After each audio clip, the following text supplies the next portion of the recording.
Cheers. Cheers. To episode 186. Any guesses on what this is? I know it doesn't look very appetizing. Cheers. Tea. It's lemon honey tea. Oh, there is honey in it. It's a ginger turmeric herbal tea. Turmeric. No, it's turmeric. No. For them. Yeah, it's silent. Rebel tears. Slurp. What'd everyone else say? Water. Connor? Ole Miss tears. Tigers. All right, just so you guys know, if I point, Alex is beneath me.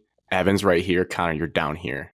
Okay. So if you ever see Evan, those, you're on my right. down. You're Know below yours. me. And Evan, Grant, Mine are just you're in a way in the row. corner. 4 people in a row. Over to the other side, so if Grant does point, hit that direction. What you is can this? move. I can move my face all over the place. Now I'm covering up your ugly smug. Oh. That's I just have Gilly as my main frame. I can choose someone and then 3 on the sides. that's disgusting. Welcome in to the show for tonight. It's Monday, October 14th, 8:46 p.m. Eastern, 7:46 p.m. Central. I'll take this time to introduce Connor. If you heard a different voice, if you're watching, you see him. But if not, Connor, welcome to the show again. Welcome back. Thank you. Welcome back. Good to be back on the number 2 sports podcast in Michigan. Number one Keep us humble. reoccurring guest. Probably Has to be. Wilkins. 5 or 6 times. Yeah, probably around that number. Probably close. Connor's on, not to talk Packers football. God, no. He's on to help us relive the Baton Rouge trip that we all went on this week. That's really going to be the biggest part of the weekly check-ins. Then we'll discuss the Detroit Tigers season coming to an end, Pookies and Dookies of the week.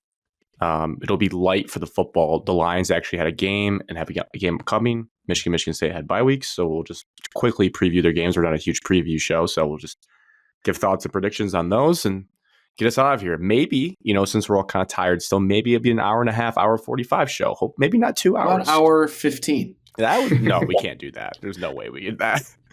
Why? We talked I for don't know. 30 minutes just under. Why It not? was the trip of a lifetime.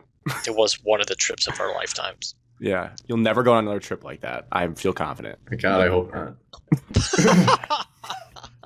That's a little preview. Connor, why don't you start then? No, the only other thing I want to talk to you before Baton Rouge is we do need to call Evan. He had a big middle school football game before.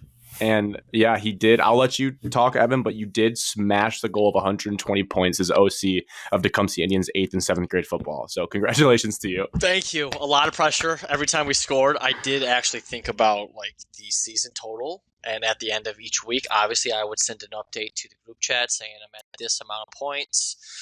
So Alex's pressure really was on the back of my head every single week. Tuesday, You know what they say?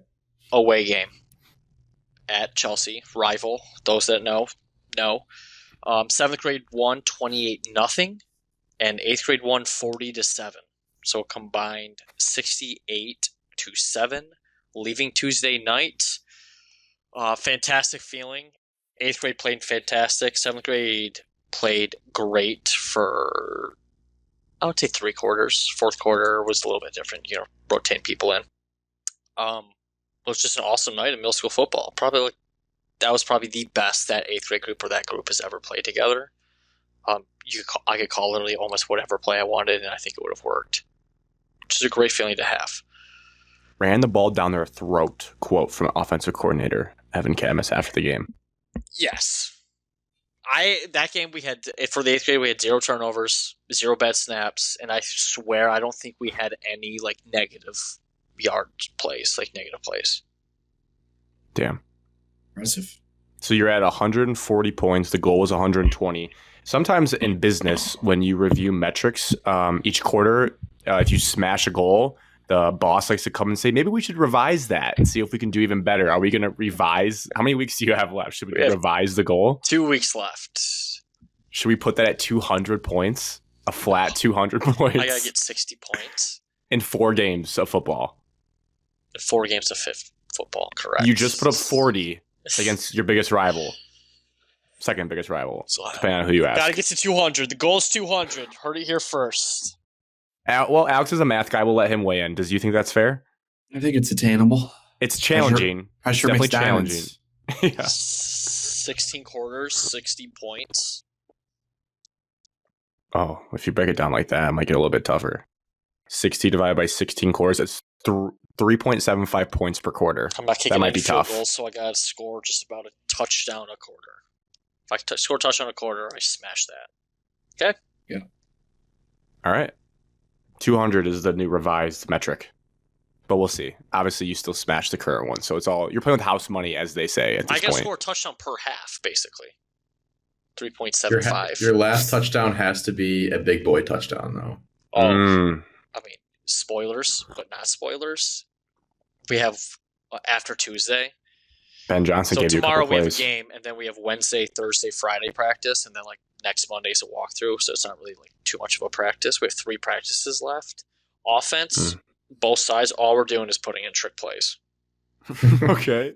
having some. Well, Any we're plays? We're ditching the fundamentals. We are after 100%. running okay. Maybe we should revise it down to 180. Maybe we should go back down. We're all doing trick plays. My goal for each group is to run like a trick play a quarter. So I have to have at least 4 in your back pocket. Do you have enough time to block the Laporta touchdown play we've ran back-to-back years for touchdowns, or no? I wish. Because that is unstoppable. The only thing for middle school football is if you could carry, you just have to carry it out longer. I don't think we could do 2 laterals because eventually somebody's going to drop it. Yeah.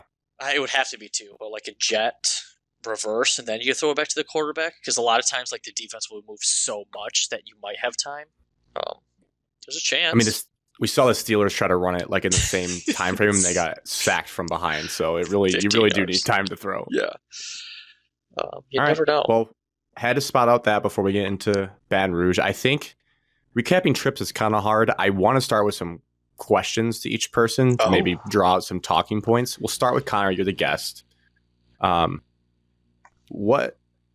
people ask you about this trip, what are some of the first things that you tell them? What are some of the takeaways after getting back to Michigan or Minnesota? Do we want Excuse me. highs and lows? Just takeaways? It doesn't. Whatever your biggest, like the first thing you're going to end up telling people. How dark Saturday night got for Connor Otto. Baton Rouge is a dumpster. Okay, But that is what. SEC country is built different. I think that's the main takeaway is just how different game days are in Louisiana compared to Michigan. I'm not even going to necessarily say in a better way, but just so much more passion. And the stadium is just unbelievable compared to Spartan Stadium. We don't use that word often. Tiger Stadium I'll allow was just an immaculate vibe. Being up there with Evan, so close to the field, just seeing ants on the ground, so high up. I mean, it was a true workout getting up there. It probably took us a good 10 minutes walking up. At least. Just because it wasn't just stairs up, it was just 10 little loop-de-loops up. Ramps, yeah. I mean, we could have went in the gate with you guys, but then we had to find a different gate, and then we got finally to the top, and I really wanted a pretzel. I waited in line. I wanted a soft pretzel so bad, but they were out of soft pretzels, and they were making it, so I waited for 10 minutes, and they still said, honey, we ain't got no pretzels for you. So I just had to grab a burger and go, but once we got to our seat, then it was like another 5 minutes up. Almost got the top row, almost had it back. But Stand by this from Connor. I think the second to the last row is the worst seat. so bad. Just because you can see the glory and the people behind us so comfortable, Yes. just leaning their back. Lean up Then the against guys back of sitting the next to me took the spot above us because no one was there. Mm. And then I just had to sit next to this other old guy who was just scrolling Kamala videos on Facebook. I forgot about that. SEC people are just crazy. Everyone dressed up. It's just such a different scene. Seeing the bridge from Baton Rouge at night, just from our spot, we could probably almost see our hotel from how high up we are. Oh, you guys could see that? We could see the bridge, yeah. That's cool. I think the main takeaway is it's a different. They play a different game down there than what is played in Michigan. That's the good takeaway. I can come back for a minor takeaway. Your takeaway about the seat is a good one. I remember you guys saying that. So if anyone ever gets the second to last row, just get the last row because it's a better experience based on your guys' experience there. If you're in Tiger Stadium, and you're like, oh, row 21. Nope, just go row 22. 22, please. Go to 22. I think, kind of to your point, I remember you saying before we went in, I was also kind of in a daze at this point because I was battling heat exhaustion in Louisiana before we went into the game. Bad. But Michigan State, like, obviously they all have crazy tailgate scenes. A lot of colleges do. But your point, Connor, like the amount of foot traffic right outside the stadium, 2 hours to kick, is a lot different, I think, than the Midwest. It feels so much tighter. Yes. Because Yes. at State, it's like all these houses and kind of farther away from the stadium. It's a lot more spread out tailgating, but it's like once we got away from the bar, started walking, it's just all right there. It's just LSU. I don't know how much else to say.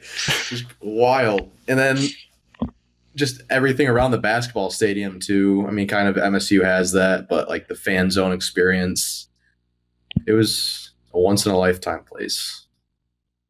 We'll go to Alex. What are some of your major takeaway from this trip? Negative would just be, it's a logistics nightmare at that place. It is. It just doesn't make sense layout wise. It's not efficient in its layout. But to Connor's point, tailgating scene was just in the game and everything really in the state of Louisiana, just different than I think anything we're used to. Not going to sugarcoat it. Louisiana kind of smells bad. I think that needs to be said. Notable moment. Smelly. Picked me up from the airport. I was the last one to get on Thursday night. Got in Alex's truck.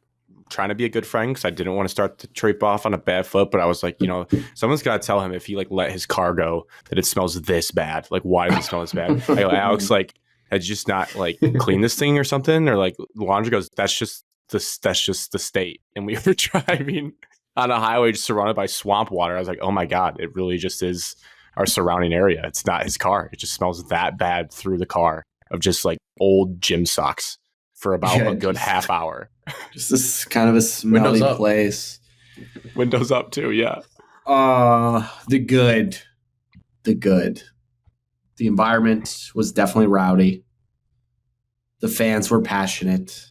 Sort of passionate in the upper deck is an understatement. They're meaner than any Midwestern fan. They remind me. Say they're not nice. No, I know Ole Miss has a history of faking injuries, which they showed that stat on the broadcast. I was looking at screenshots, but the amount of just hate towards players on the opposing team that got injured, the loudest boo birds I've ever seen. The amount of, I'll bleep some, but you're not actually injured, booing was insane from a fan base. The guy in front of us just looking at a group of women when they went down saying, you guys all have did this to him. They just started chucking peanuts at Ole Miss fans. Older Ben Mintz. They're mean. I think they're probably nice Raiders fans of the NFL. I've never met Raiders fans, but they get that reputation of being hostile. LSU has to be the most hostile fan base in probably all of college football. LSU fans took it more personal. Oh, you cheer for that fan. It's basically they took it as, you're down there playing, so I'm going to bash you personally. Yes. Yeah. Yeah, no, I agree. We're Michigan State fans. We just hate on each other because you're cheering for the other team. It's no, you're that fan. You're basically playing. Yeah, there was a lot of hate for sure. I also think their fans, they're people behind us, and I think all fan bases are guilty, and our friends are guilty of. I remember at one point it was Ole Miss 10. It was 10-0, 7-0, something like that. Yeah, or maybe double-digit lead for Ole Miss at some point. This is the first or second quarter. The dude behind us is it's over. The game's over. That's every fan base though. That's 30 seconds later, they have a good play. He's oh yeah, he's open all day, man. This is incredible. We're gonna win this football game. I just gotta get loud, boys. It's what, dude? You said it was over 12 minutes ago. You can't be this wishy-washy. But angry fans, passionate fans, they love football. Even the 75-year-olds in front of us and around us, I mean, they are just into it whole game. So I respect that. The Colin Baton Rouge third to fourth quarter, that has to be a main takeaway. That was great. That video that LSU Sports posted after the full thing, I've watched that like 5 times. Yeah, I mean, that was just an awesome moment to be a part of. Every team needs to have their own song. Yeah. I thought on this more. I wish we had a song. I brought up to Marissa, we don't really. She goes, that song with Kid Rock about all summer long in northern Michigan doesn't really work. No, God, no. They do Don't Stop Believing for Detroit games, but it's not about the city. It's just like one line of Detroit. Whereas this song was written about the town you're in, which is sick. Like, I think the only Big Ten team that I'm aware of is Wisconsin has Jump Around. Yeah, that's a cool one. But it's not like the same, It's different. Different vibe. That and Dixieland Delight are by far the two best. Oh, and Rocky Top. Rocky Top, sick. Sick. But song, yeah. Great moment. To Connor's point, dress code, just remarkably different than anything we've seen in the Midwest, probably because of the weather. But I mean, every girl's like dressed like she's going to a summer casual wedding, It's like if every guy was made just on a random me generator. It's like crazy. Well, we were at the bar for the tailgate, and I turned to Alex. I was like, there's 2 type of guys in this bar. 1, he's wearing a polo, or 2, he's wearing a white Joe Burrow jersey. That was it. Yeah, it's jersey or polo. It did not matter the age. It did not matter the age. No. College all the way up to... I mean, even kids polos are wearing polos or jerseys. And then there's also like that mix of like the really gritty South where like they've worn the same LSU jersey for a shirt for the last 40 years and like it kind of stank a little bit and like they're just as passionate and aggressive as everyone else. Yeah. Cowboy boots, like you're not seeing that in the Midwest. I'm curious what it would have been like if it was pre Joe Burrow championship team, because I do think there was a little bit of like the fan base saw a title and probably watched all those home games and was like, this is just not up to our standard now. And that's why they're more negative and like, oh, I'm going to leave because there was a good chunk of people that hit the exits midway through the 4th when LSU, I think, maybe picked off Nussmeier again. And they're just, all right, like, we're leaving. And definitely, at least in our section, I think your guys' was different, but like people not standing up in the 4 rows in front of us on 3rd downs, where I'm leading the charge in the section to stand up because I want it bad. No, we had like 2 guys who stood up every single play. Every play. Every single play, dude. And if there First was down to start the game. Ole Miss had a penalty. Ole Miss had a penalty. Down. Those guys cost it. Those guys 100% cost the penalty. Nobody else in the stadium. Oh god. The old guy, like the 55-year-old guy in decked out purple LSU gear, just screaming at everyone behind him. Behind him. Get up! Just so happy. Upper Deck was different. It was a movie up there. Then we had the kitty squad behind us, like 4 65-year-old old ladies just had the one with heckling them, just like witches. It's like, oh my god, shut up. Yeah, absolute characters. But towards the end of the game, if there wasn't a play going on the field, I would just be people watching a few people I identified. There was one kid. It was great people watching. LSU fan there with his dad in a red polo. He had like really curly hair, kind of like Wyatt's when he was a kid. And his hands were just in it the entire time, stressed out, either happy or sad. And when they would score, he'd like do like the "Are you not entertained?" to the crowd behind him. He'd be like looking around like this. And then when they were like doing bad, he'd be like full, almost fetal position, like head down between his knees, like devastated. Oh man!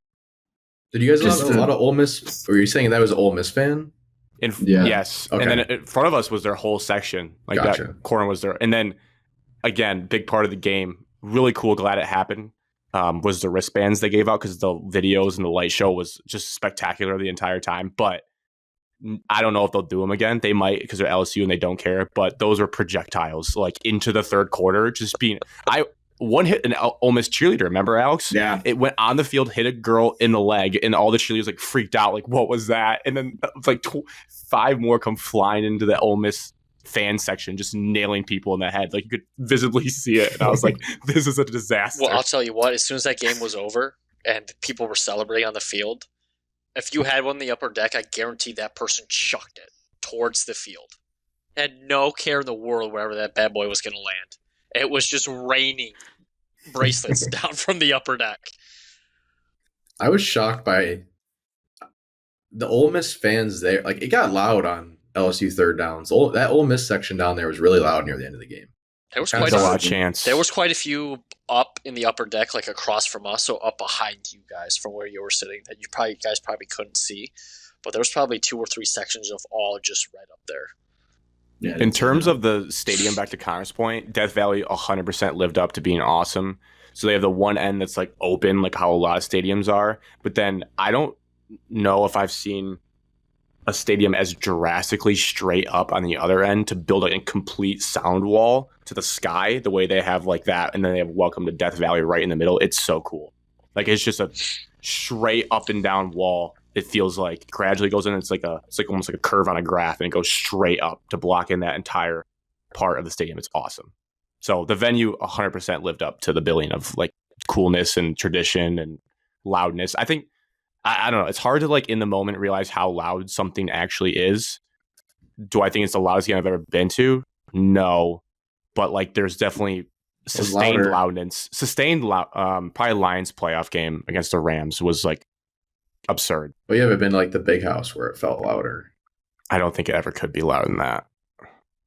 no. Auburn, Alabama, fourth quarter, like the drive where they like were snapping the ball behind Jalen Milroe on like before the 3rd and 25. Like those plays were incredibly loud, but like sustained loudness throughout the whole game. LSU is probably close out there besides the Lions, because like even from first down, people were screaming the whole time.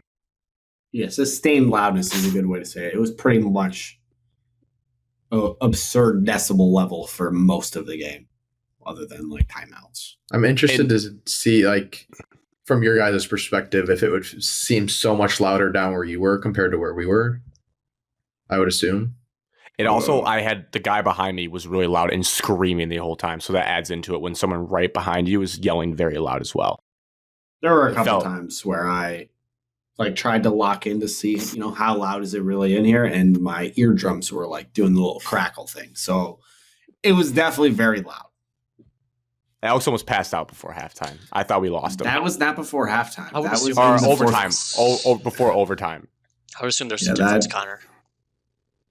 I would guess there's a difference from the upper deck to where we were, Probably and even more sound below us. escaping by you guys. Yeah. Even below us was probably louder than where we were. I would guess, just with how sound works. Sweet game though. I mean, I think we like nitpicked it. It was very long, no doubt. Second long. longest game in LSU history at home. Too long. My ass A hurts lot of so bad television from those for that. bleachers. Oh, the bleachers were tough too. And towards the end, I was standing the whole time because I kept sitting down and like accidentally like kneeing the guy in front of me because it's just too tight for my legs. So I was like, I'm just going to stand because I don't want to keep getting up and down. Yeah. So your bleachers must have been different than how ours were then. We had so much leg room. Yeah, it was nice. No. I did not have like We had I room love- side to side. We had no room in front of Hmm. us. We had both. tons of side to I side. was comfortable side to side, front, back. Side to side, just Like all person your next seats to you. weren't taken. Yeah, the person next to me. I don't know. People did not get super tight in the. Also, they have not updated the bleachers a lot. It's every other number or every 2 numbers you couldn't even read on the bleachers. Like we saw number 11 clear as day, but we were 10 and 9. So we're like, oh, we must be those 2. And then like you couldn't see anything else until like seat number 6. So it was very wishy-washy along there, like whose seats were who.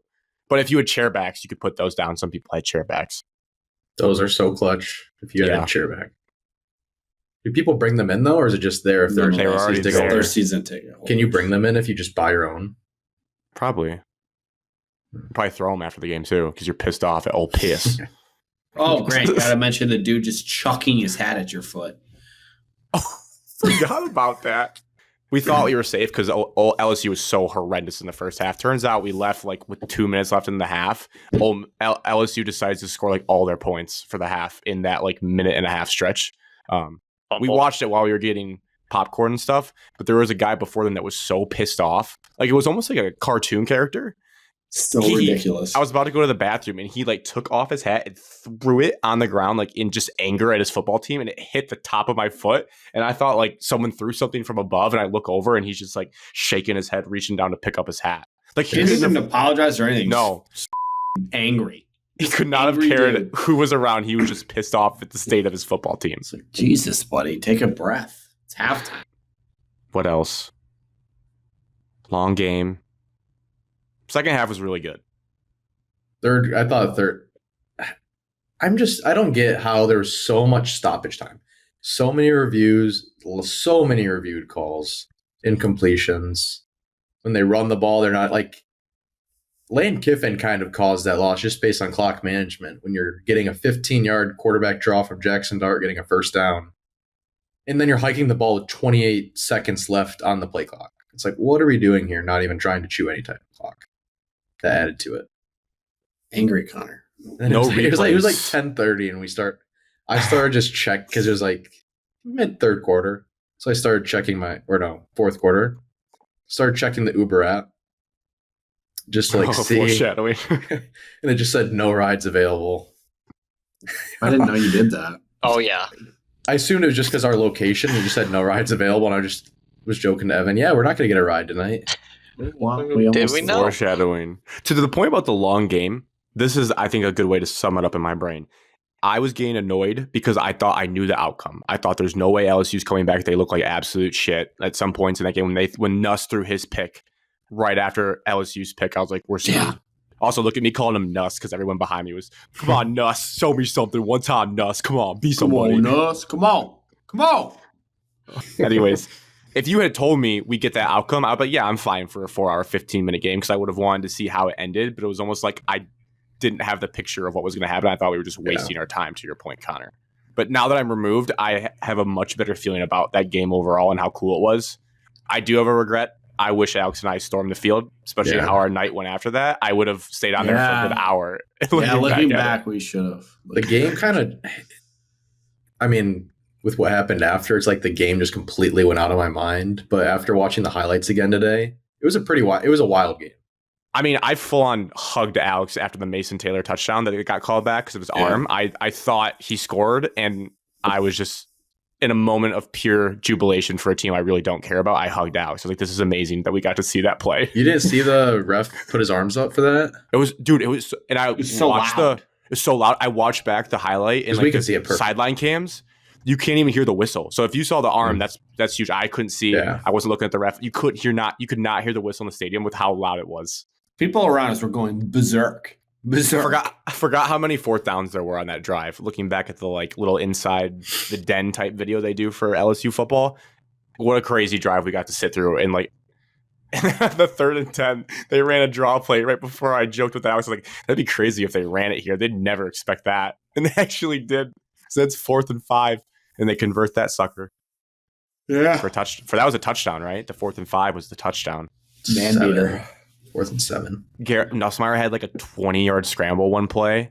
I remember he took off and somehow got the first. I don't know. There's just a lot of crazy plays in that football game. Crazy result. Couldn't really ask for a better football game to go to. Honestly, they stormed the field, which everyone in the hotel said I was crazy for suggesting. They're like, no, top 10 game. I was like, I don't know. Depends on the score. Depends on the play. Yeah.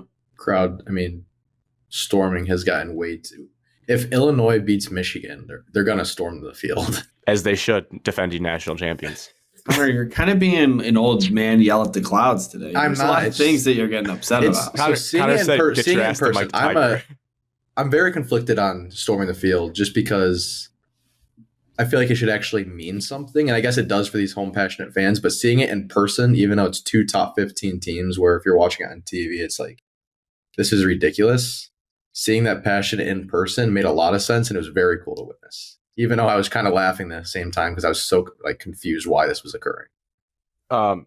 Some thoughts on storming the field that I think I realize now from about to be the closest I ever could have been to being a part of one, because Auburn did not happen. I was going to do it at Auburn because we were much closer. We were already in the 100 level to jump over the bush, and it was a very easy step off in Auburn, whereas LSU, they made you work for it.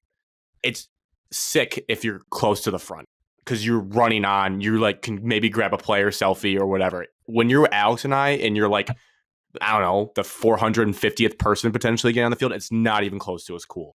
Because you're slow motion watching all the work it takes to get down there. You're watching 20 people at a time try to jump this little fence, then jump that little fence. You're I just don't know if it's worth it, because I just want to get down there, take one picture, and then walk off, because all the players and coaches are gone by that point. If you're in any of the first 20 rows, it's probably so cool, because it's just a rush of sprinting down there and getting on the field. Yeah, I can kind of relate to that. Like if by the time you guys got down there, people were probably be getting off the field. There'd be no one there when you get on. Yeah. I thought I had one more point. Oh, Alex, you want to tell a story about the guy as we were going to storm the field that was your long lost friend? So good. I don't know this guy, but we're walking down. Grant and I are considering, are we going to storm the field? It seemed like no at that point, and then this dude comes up to me, slaps me right in my cheeks, gives it a little squeeze, gets very close to my face. I'm talking like kissing Smell my his cheek, breath for sure. like that close, and he's like, "Let's go storm this field, bub." I was like, well, I thought maybe he thought he knew me. I don't know what happened. He just like kind of looks at me, smiles, and then he saw I was uncomfortable, and he just kind of looked away and like ran down on the field. And I was like, "What?" Was he by himself? He was not with anyone at that time. I think he ran ahead of whoever he was with, or I don't know. It was. I remember feeling uncomfortable in the moment and thinking like, what is being said? I don't think Alex, you said a word back. I think you just stared in your eyes. Was like, what? I didn't know how to react. But it worked though, because Alex and I looked at each other. I was like, let's get on this field. Let's do it. Like everyone's yeah. Then doing we're it. like, you know what? Yes. And then I watched some dude like jump up, get the top thing like this, and he's just dangling, trying to pull himself up the wall. I'm like, oh man, that looks like a lot. Did you guys make the decision not to do it after because you asked the question to us and we just said no, we were going to do it after you said we were going to do it for sure. It just was a lot. You had to jump like 3 fences, and there was like people trying to do it at the same time. And if you just get bumped one way, you'd like fall into this little corner of a crevice in between the sections. I was like, I don't want to do that. Connor just said he doesn't want us to rush the field. Then the dude grabbed my butt, and then Grant's like, we're rushing the field. That was the timeline. I mean, it would have been fine. Me and Evan could have chilled on that stadium. Turns out we had lots of time. Yeah. Is there anything else from the game? Should we get into briefly? We don't have to tell the full after the game story, but why when people ask us about the trip, we don't immediately think of the game. Yeah. I looked at the maybe just a timestamps. brief synopsis. I looked at the timestamps today. This will tell you a lot by saying a little. Connor, we had a plan to meet at Mike the Tiger, the statue, outside the stadium, right there. A lot of people were meeting up there. It's also to the point of it being so tight, pandemonium in the streets of LSU. Alex goes, "Why is everyone walking so fast right at each other?" Dude, it was like everyone was running. And they're like coming right at me. I'm like juking people out. I'm like, what is going on? Slow down, people. There's like Ole Miss fans. There's an Ole Miss girl crying about someone stole her chicken nuggets. Like it was a fever dream walking out of Death Valley. We watched a man put 2 hands up on the Mike the Tiger glass exhibit and get spanked by another grown man. I mean, no joke. An Ole Miss fan, probably in the mid-50s, getting spanked by his mid-50s LSU fan for losing the game. Because they made a bet.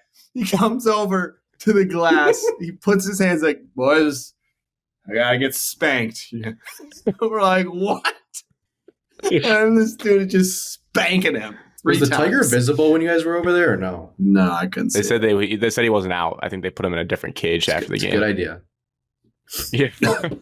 Oh my god, I could not. No, I thought he was peeing like right on Mike the Tiger. And we were sitting down looking up. So we're just sitting there like looking at this man. He's like, I gotta get spanked. I lost a bet.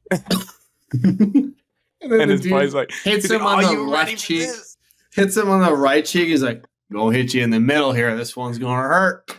And then slaps him in the middle of his cheeks. I'm like, what the f? You had to do this publicly? This is humiliating for both. It was. So we're waiting there. Connor, Texas, at 11:14 p.m. Where should we go to get an Uber? And at the time, Alex and I were like, why is he worried about that? Like, we just need them to get here. Like, we'll figure it out. At 2 a.m. We didn't 2 a.m. We got an Uber. Connor in the stadium had already looked. No Ubers available. We didn't know that. So from 11:14 p.m. We got a shuttle. We didn't get an Uber. We got a shuttle. We got a dude in an earpiece that came up to us asking if we needed a ride. I pulled out my entire wad of cash from my wallet, just praying he would accept it and give me a ride home. For those wondering, I have no shame in saying it too. It was a $200 fee to go about 20 minutes, 50 ahead across the Mississippi River Bridge. Yeah. We blindly said, "Yep, we'll do it." And then we're like, "Wait, we don't have 200 cash." Thankfully, they took Venmo. And had a phone charger. I sent that Venmo payment with 1% left, and no joke, as we rolled out of walk-ons, my phone died. So that's how down to the wire we were for that whole exchange. Well, I could have plugged my phone in Venmo. Sure. So long story short, everyone, biggest takeaway, never Uber to a night game at LSU. You need to either have some sort of sleeping situation you can walk to or have a car down there. Essentially, they block off everything within, I don't know, a 5-mile radius of the stadium, and they like split things up one way. So like only one lane goes north, one lane goes south, can't cross lanes. So there's no way for an Uber or Lyft to get to you. As we discovered, we walked everywhere. I looked today, it's a 1.5-mile walk from Fred's to the stadium, which is like 33 minutes on the map. We did that walk multiple times. And we walked in different directions when those dudes handed us a beer. It's like, it was, I've never wanted to just put my head in like a plastic bag and suffocate myself more. Credit to you, Connor. You knew it was going to be bad the earliest. I think it was probably like 12:30, close to 1 when we got done with the guys giving us the beer and we walked towards the baseball field and we were like, should we go to Fred's? It was earlier than that. That's when you said it to me. You looked at me and you were like, I think we're actually screwed. And I was like, Connor, we'll walk to Fred's. There's got to be traffic by Fred's. Like, that's where all the kids go. There has to be Ubers there. Nope, there was not. You couldn't get anything we close. Got probably to the Taco Bell parking lot by 12:15. We were there for at least an hour and 20 minutes. Looking back, we should have just went to Fred's right after the game, partied until 2:00, and then I don't know though. But would they have Ubers too? Like we were just lucky that the walk-ons must just have a plan and check that this happens every week and know Ubers need to be there. And then I'm sure they order those $50 per person shuttles. Oh yeah. I just wonder if Fred's does a similar thing, knowing that there's going to be a ton of people there. Maybe, but I think all those kids just walk to their dorms. Watch their Not apartments. Every 21-year-old. Yeah, I guess. Yeah, probably. That's what I was looking back at. The only thing I think, hindsight's 2020, what I think could have worked, we walked north, we tried west, we tried south, we never tried east. I was wondering if we walked all the way through campus past the parade grounds towards like the lake. I was looking on Google Maps, like over by Sorority Row is all the way across by the lake. I wonder if that road is more trafficked. Full. I think it was even more full on it. Like there's no way to get out near that big I learned today they shut down the bridge or something on game day after the game and for like 3 hours or something.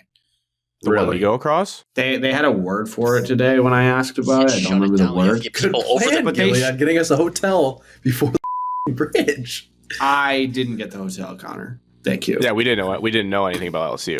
We just bought it. Did you guys order these tickets or everything before you talked to the people from LSU, Alex? Yeah, we just correct. Yes, we just ordered everything. That's fair then. How much more? Did you look at any prices closer or no? Yeah, they were like the same, if not like $30 higher. They held their value pretty well. Not really. No, the hotels. Oh, the hotel? No, the hotel was a fantastic deal. Everything else, like on that side, was like way more. That's why, okay. Like an insane amount, like $500 a person to be on the other side of the bridge. Okay, yeah. The bridge wasn't that far. It was 15 to 20 minutes. But if it's blocked off. If it's blocked off, yeah. And we couldn't have, like...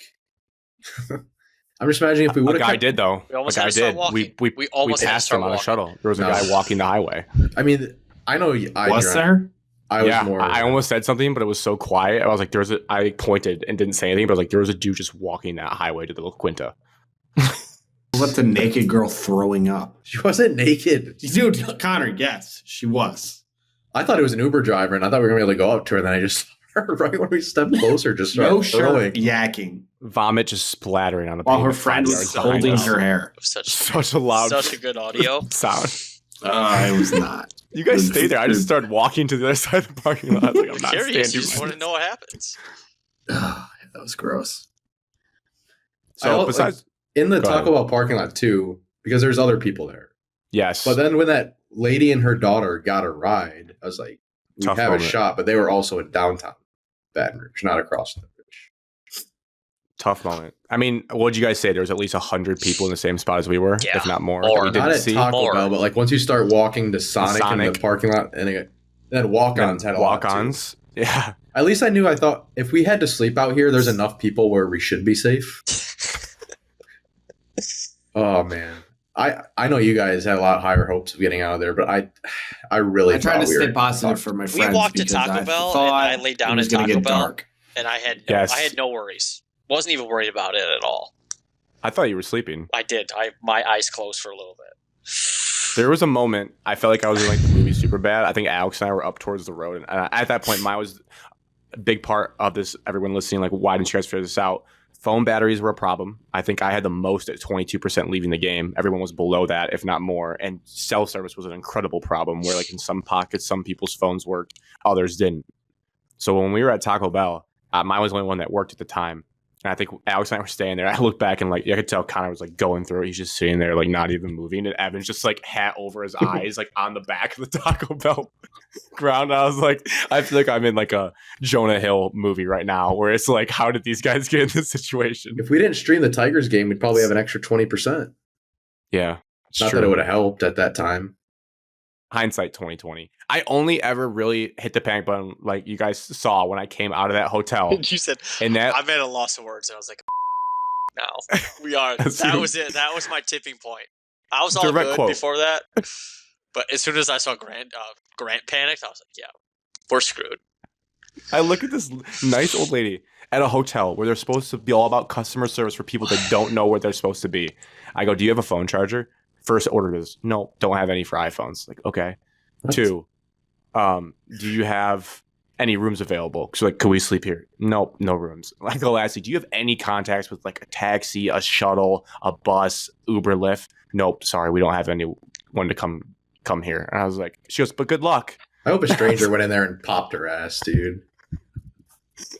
She was a nice guy. And then Like, that's when I was walked she- out. And I was like, I mean, we watched a cop tell a 20-year-old girl who was basically crying, like, good luck finding your way home. And this hotel just said, like, sorry, nothing we can do. And I was like, that was truly at a loss of words. I was like, I'm at 7% now. I've watched it go from 22 to 7. I can't get any people to pick us up. I've cycled through Uber 15 times, and they've said no Ubers in the area. I've canceled 30 plus lifts. And I had to, then by the end, my card was getting declined for fraud activity from trying to get lifts and walk-ons. That's what I was really panicking.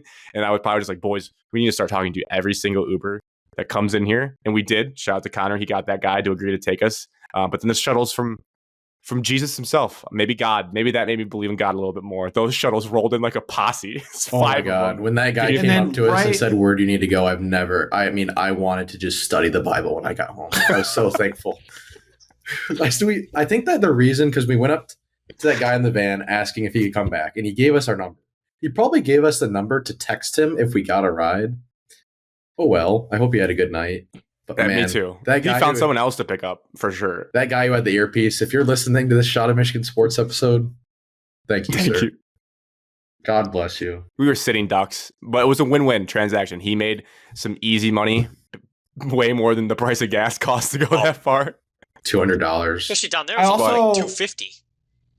I Yeah. also think it's important for people to know that we weren't just like the 4 idiots who couldn't figure this out. I mean, everybody else was having the same problem. At It was least not just 100+ like people. it was just us 4 people looking for Ubers and Lyfts and couldn't get one. No, it was everyone.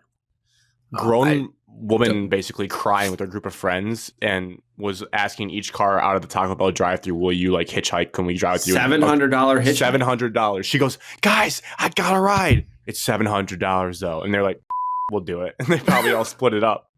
Yeah. So, I mean, it was desperate out there. It's for a stadium that holds that many people and for a program like that to have the situation transportation wise you have, that's a crime. I It think needs to be cleaned up. it's a great It business. almost ruined the whole experience. Great business opportunity though for anybody that lives down there. Anybody. Get an Uber or drive a shuttle.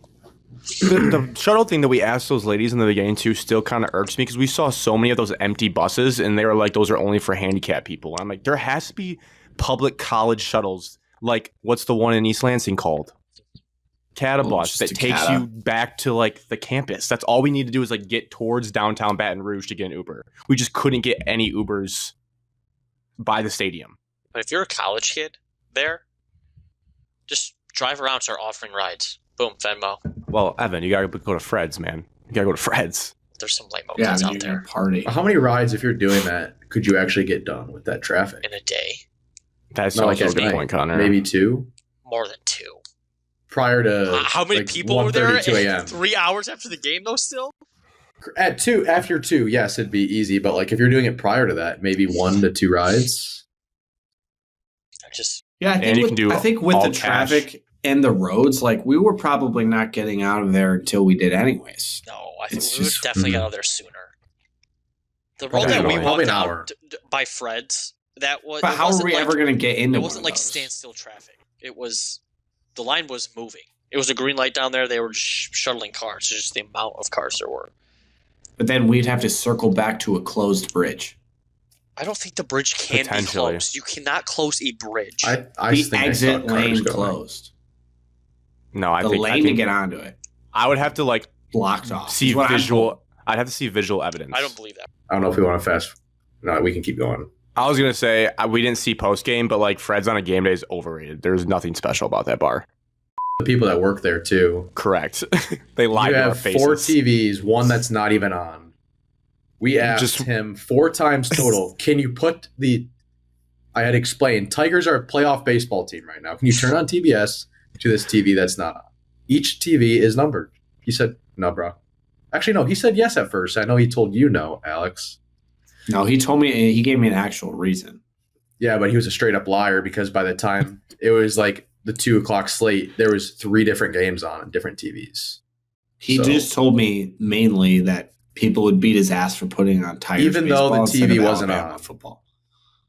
That Yeah. that TV was on by the time when I asked. For 40 minutes, I think that TV was on. That we saw it. And they changed the game to a Cincinnati Pitt game for one lone Pittsburgh fan that was sitting Backing there. up though, do you guys think it would have been better to carry cases around and walk around?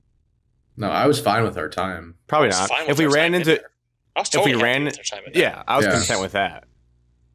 If we ran into dudes that offered us that were nice and offered us beer after the game, then the infield could have been a good time. Parade grounds could have been a vibe. It was but nice to not be out in the sun the entire day. yes, as I experienced on the walk back from the And I stadium. mean, cheap, nice corn dog for $2, fries for $3. They did have steak for $25, which that's a wild price at a bar, but it was a solid. Was we got there or got in at 10:10, and what time did we leave? Like at 3, Or 334. 3:30, It's probably around 3. and then we Takeaway. left and got delicious Popeyes. Free Popeye. I forgot about Incredible that. chicken. My Uber driver that took me to New Orleans said, Popeyes is different down here, man. You got to try it out. Shout out Clement. He was not lying. He was phenomenal. The last takeaway, really, I don't know how you guys feel.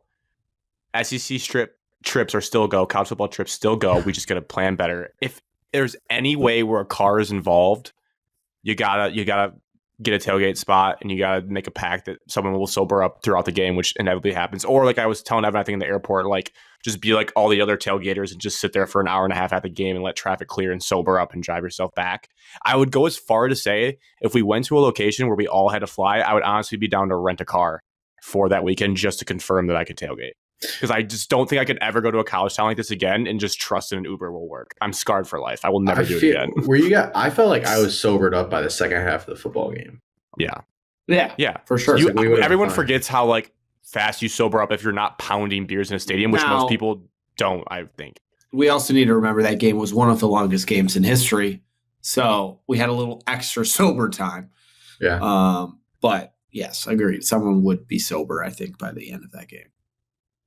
Yeah. I But just even if it was even if that not, night, You had to like I wait. would have been content watching Kansas State and Colorado for an hour and drinking waters and then like someone driving back. Like that's the plan going forward. Also, it hurts that it was a night game. If that was a 3:30 or a noon kick, it's completely different because we could go like get dinner or get drinks at like 7:30 to 9 o'clock and then try to go back. It's just, it was a night game. It got really early in the morning. We had an early flight the next day.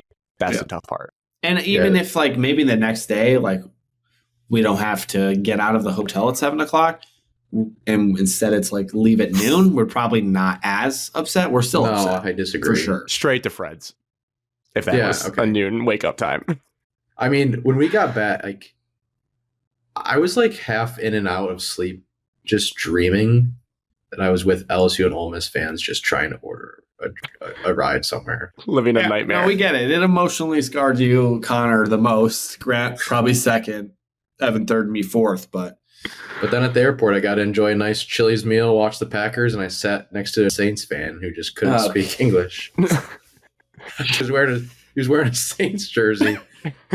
I mean, I'm not lying to you. This dude was a character in Texas Chainsaw Massacre that steals people. He was wearing a Saints jersey, and I just looked at it. I was like, how do you think Spencer Rattler's going to do today? Well, sorry, it was just gibberish. We're going to be right. Al Kamara, he's a pop race.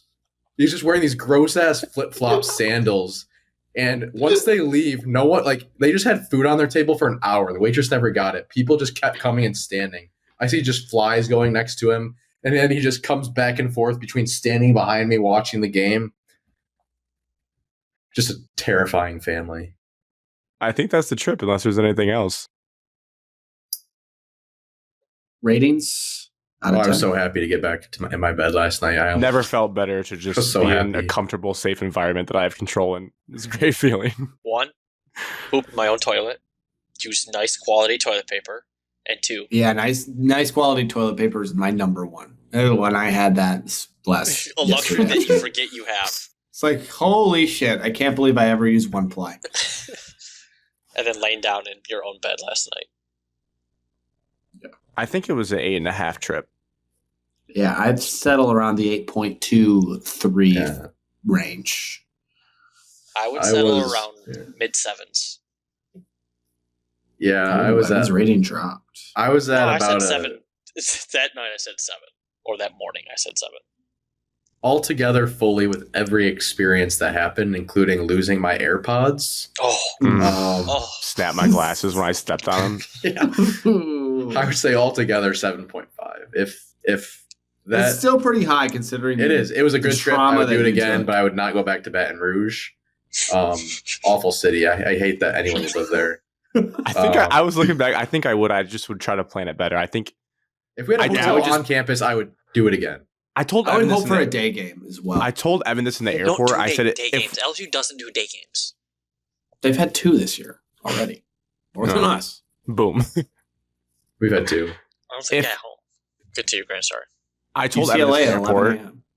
I said that if we were like all in college and went and did that trip, I think we would have enjoyed and appreciated Baton Rouge so much more. It's a very gritty, party-based college town, which a lot are, but there are some towns like Austin, Texas, or Ann Arbor that are kind of wine and cheese cities as well, where like we did everything we could, I feel like, on Friday, and I was like, well, it's 2:00, and I feel like we've seen everything, so we just go to a bar for the night. It's not like there was a ton to do unless you just wanted to get really grimy, like kind of town. Or if you knew people too, because the bars weren't close together, as everything spread out. It was or if you're tailgating, obviously, like there was RVs parked there on Friday, like a NASCAR race, which is insane. That was another point too. Like they are just all about drinking in a confined location, and we're out of towners, and there really wasn't much to do before the game or the day before. So it's a different type of town. The map, like how it is designed, is not great for a newcomer who has no idea how to navigate it. Like I feel like if you know it really well, it's probably a lot of fun. You know where to go.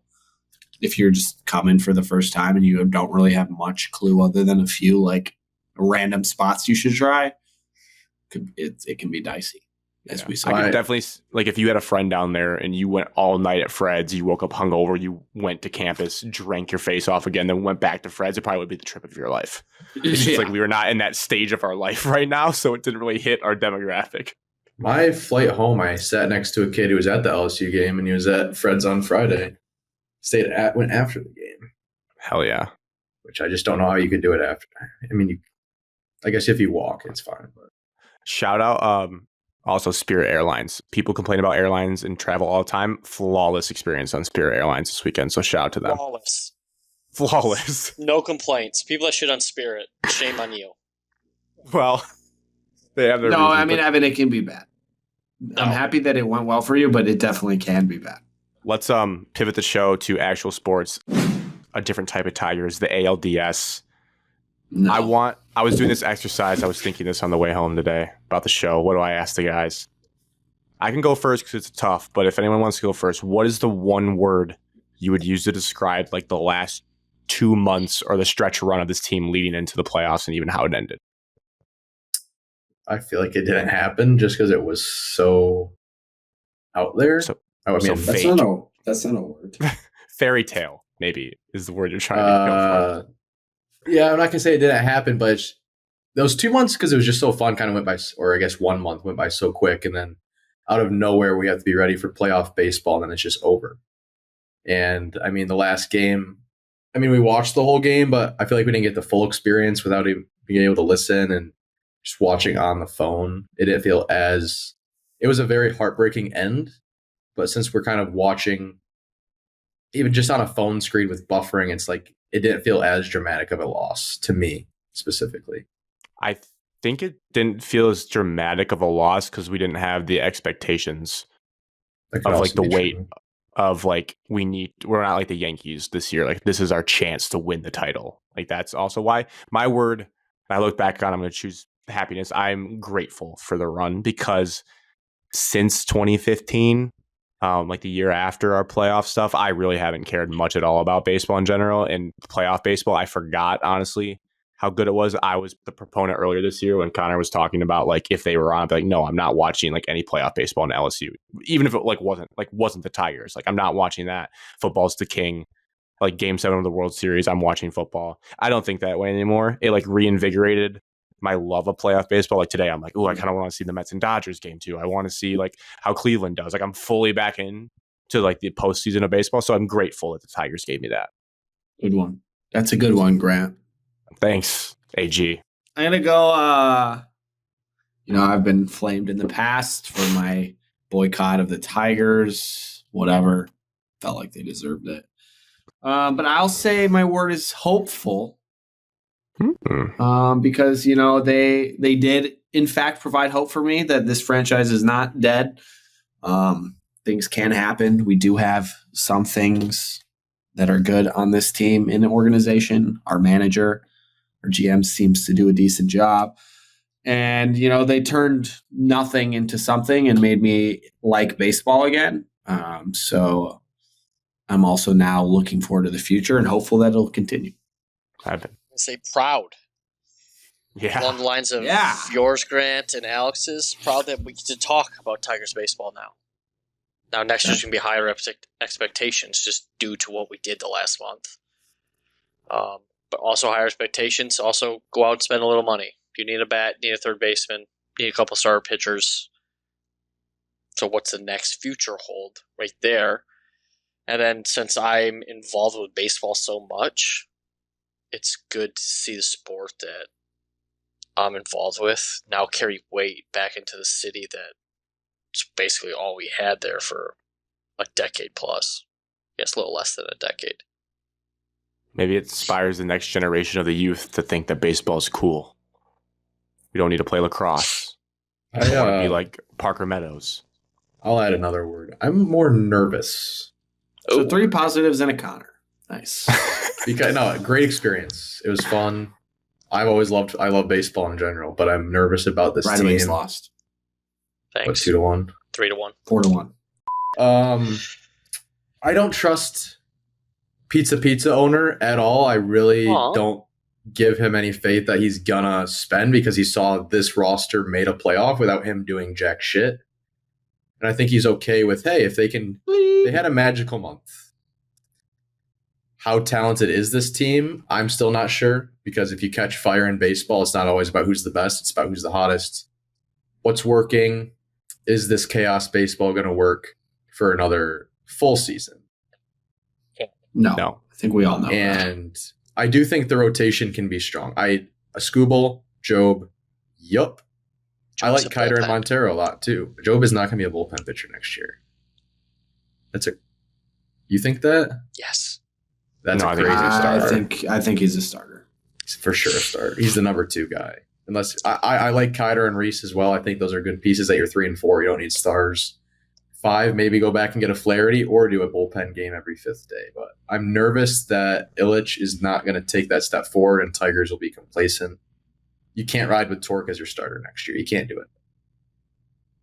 Or maybe you can have him on. You can have him on the team. He can't be playing 150 games for you. He just can't. You need to go and spend. There's Alonzo. There's Christian Walker. There's Carlos Santana. Unfortunately, there's guys true, Connor. available that you can pay for. And I'm not a Torque hater, because if you're a hater, I feel like you're rooting for their downfall. And I'm not. But he's had enough big league at bats where I haven't seen any improvement. I don't have any faith going forward. Yes, there's shot. Like, we can't let. He did start out 0-13. We can't let 14. We can't let one game of like 2 hits cloud our judgment for another full season. Yeah, I mean, I don't think they will. They sent him down to the minors, so they're like not afraid to. And it could be an improvement. I mean, Parker Meadows got sent down to the minors earlier in the year too, and turned out to be one of the most reliable hitters we had in the postseason. I think he had a hit in all 7 games or whatever it was in a row, like tied some record. So could happen. To your point, Connor, I'm trying not to let myself think about the offseason too much right now. I'm still Too soon. living in the moment, but I know that's how sports is. You should start looking to the future. In terms of these two, we didn't really cover Game 3. That was a nice, pretty clean home win. Obviously, big picture was great to see playoff baseball back in Comerica, back-to-back, like record-breaking attendance. Shame on you, TBS, for muting basically the sound on the TV, because the Fox broadcasts have been 1,000 times louder. And then like all the videos you get of MLB of like cell phone footage that they have or their other cameras, it's like piercing loud there. It's just like on the broadcast for some reason they hammer it down. I don't know if this is a weird take. I was looking back. Maybe it's because, again, we were watching it in a bar, like with stuff going on, football games. The David Fry, I think, home run in Game 4, because I was sitting by myself on a plane, I think hurts worse today than the Lane Thomas Grand Slam. Like we were 100%. Completely we agree. were up in the 7th inning. 7 outs away. Cleveland was kind of like they weren't dead, but they were kind of dead. Like they had a Jose Ramirez home run, but he hadn't been doing well. And you bring in Brisky, who like has been so good. Like, yes, it's Tariq Skubal, I understand, but like the bases were loaded with not many outs at the time. So I was like, Tarek, sorry. Like they are probably going to score some runs. You're not thinking a grand slam, but like when I look back at this series, that David Fry bomb in Game 4 is going to haunt my memories more than the Lane Thomas grand slam. Agree. Yeah, 1,000%. I don't want to critique Hinch, because his management is the reason that they made it to where they did. And Bo Brisky has been so shut down, but he was way overtaxed to be pitching in a late 7th inning game of Game 4. And also, Jason Foley, he was on the roster, right? It's like he only pitched the first game.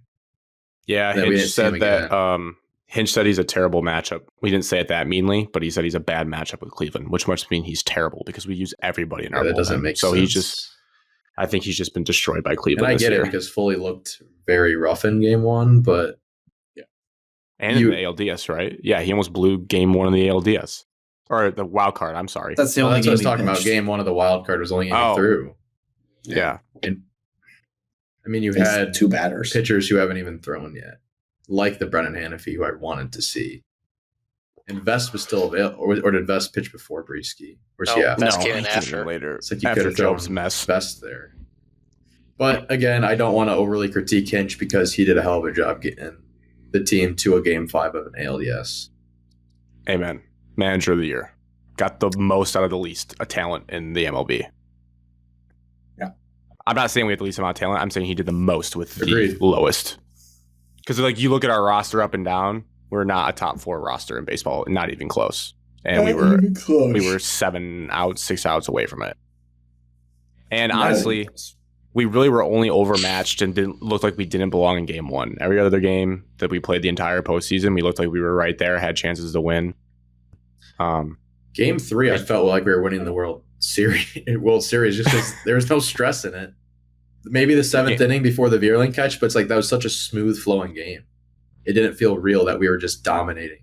Vierling catch was like a foreshadowing to David Fry the next night, where he got robbed of that moment for him. Yeah. And then it's just baseball. Like, again, people were mad at in the 2nd inning of Game 4 when Jake Rogers lines out and we get doubled up. It's like, well, that's just a bad break like they had the night before with David Fry. You hit a ball right at somebody, even if Torque is like going back, which you don't. You're supposed to freeze at a minimum. He's still out on that play. Like you're just screwed in that case. Yeah. But sorry, go ahead, Connor. No, I was just going to say, I mean, Torque gets a lot of shit in that was a disappointing out, but it's like it was just such a hard hit ball to short. I'm not going to blame that part on him. There's a million things. Even Trey Sweeney swinging at the first pitch after the guys just thrown 7 out of 9 balls, the 2 batters before. Like maybe look at one. I know Trey Sweeney like just gets so to swing at every first pitch he sees, but like maybe this is the one time you just see what he does. The biggest stat though, if I told you this, 1 for 23. What do you think that is? Runners in scoring position. Sorry.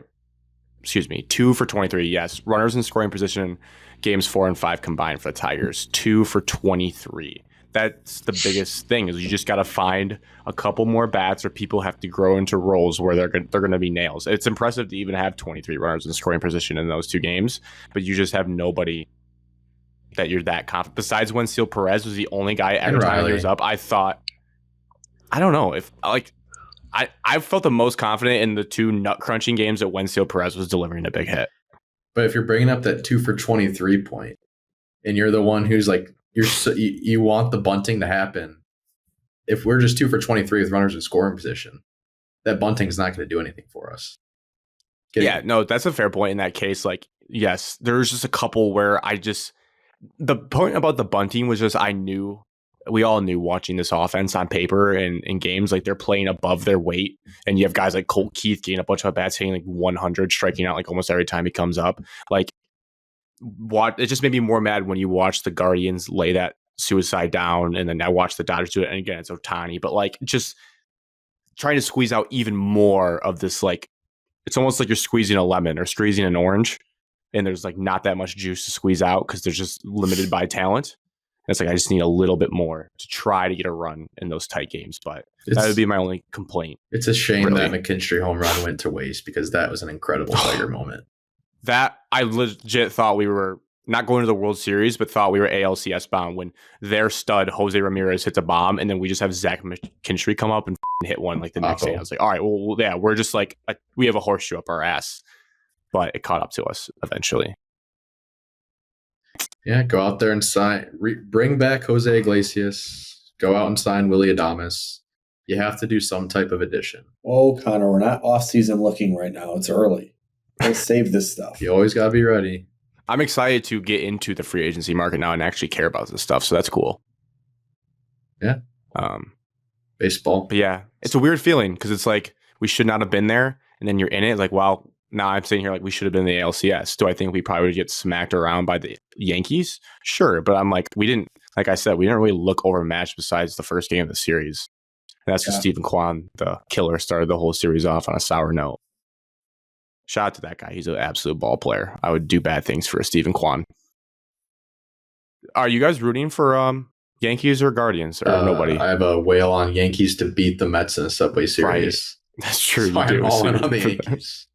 I don't care. I'm going Yankees even though I hate it. I want the Yankees just to crush the Guardians just for my mental sake. Yeah. Get behind that. I don't care about the ALCS. I'm cheering for one team and one team only. The Dodgers? I'm cheering for the Dodgers. Why? Solely because they're the most talented team left. Stephen just wants the best team to win. No, I don't. Be good for Ohtani. You know, he's had a tough year with his almost getting kicked out of the league for gambling. Good guy. I can get behind that. Yeah, Alex said it. Grant and Connor, you guys have gambling problems, so we are Ohtani guys. All right, quick Pookies and Dookies. I'm starting with NFL. So think NFL because we always do college. I'm starting with NFL. Top Pookie of the week. Connor's here, the NFC North. I think everyone's seen the stat probably. Top 4 teams in the entire NFL in point differential. Pretty crazy. Same Pookie. My first Pookie is NFC North teams and quarterbacks. Nice. Okay, you added quarterbacks on there too. Caleb Williams in the top 15 now? That list will be updated after Monday night game. He better not definitely be top 10. He won't be top 10. Absolutely not. Good. I will be adding Jordan Love to the top 10 because he's been showing out, getting healthier. NFC North is just a tough-ass division. It's really annoying. I still don't consider Bears a contender for that division. Viking.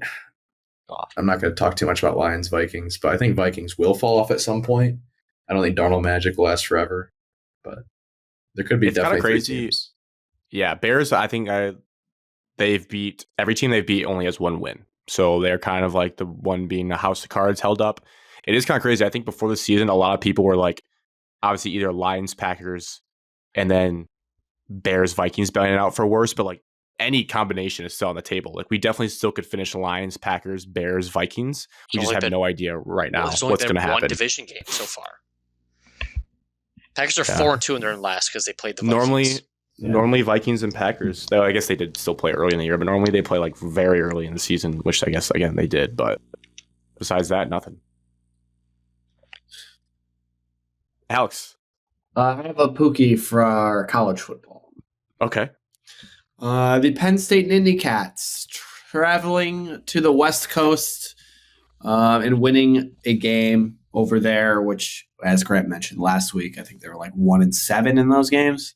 So big Pookie moment for the Penn State Nittany Lions.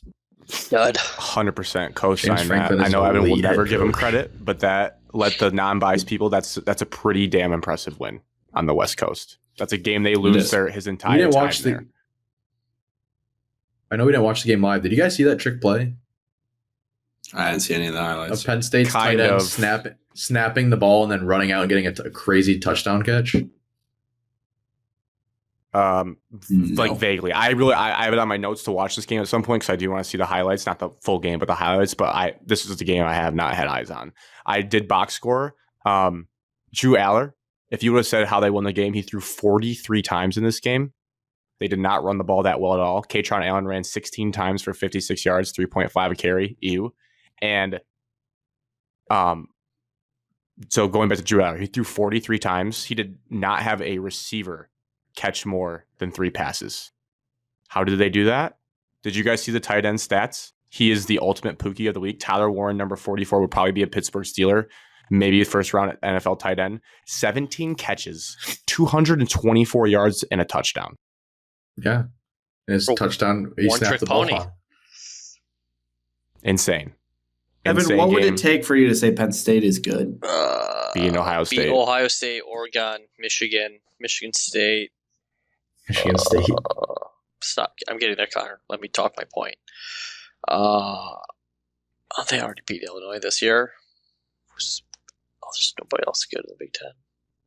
So, schedule more games? Beat the top 4 teams in the Big Ten. What if they don't play all of them? Beat Iowa. Okay. What? Then I'm not going to give you credit. Oh. Wait, I'm confused. You're just saying like just this year, or you're saying like they need to do that over the course of years until they're all beaten? No, they need to do that every single year. For how many years? End of time. Okay, so that's just So it's a hill. So you'll never. Okay, so if you'll you never- watch the USC Penn State game and then you watch the Oregon Ohio State game, you're going to tell yourself, "Yep, Penn State can compete with those teams." Yeah, I think they can knock off Ohio State in God. Happy Valley. I think Oh they my could. God. I'm not predicting them to do it, but I think this team could. Well, Ryan Day is 1-7 versus AP top 5 teams.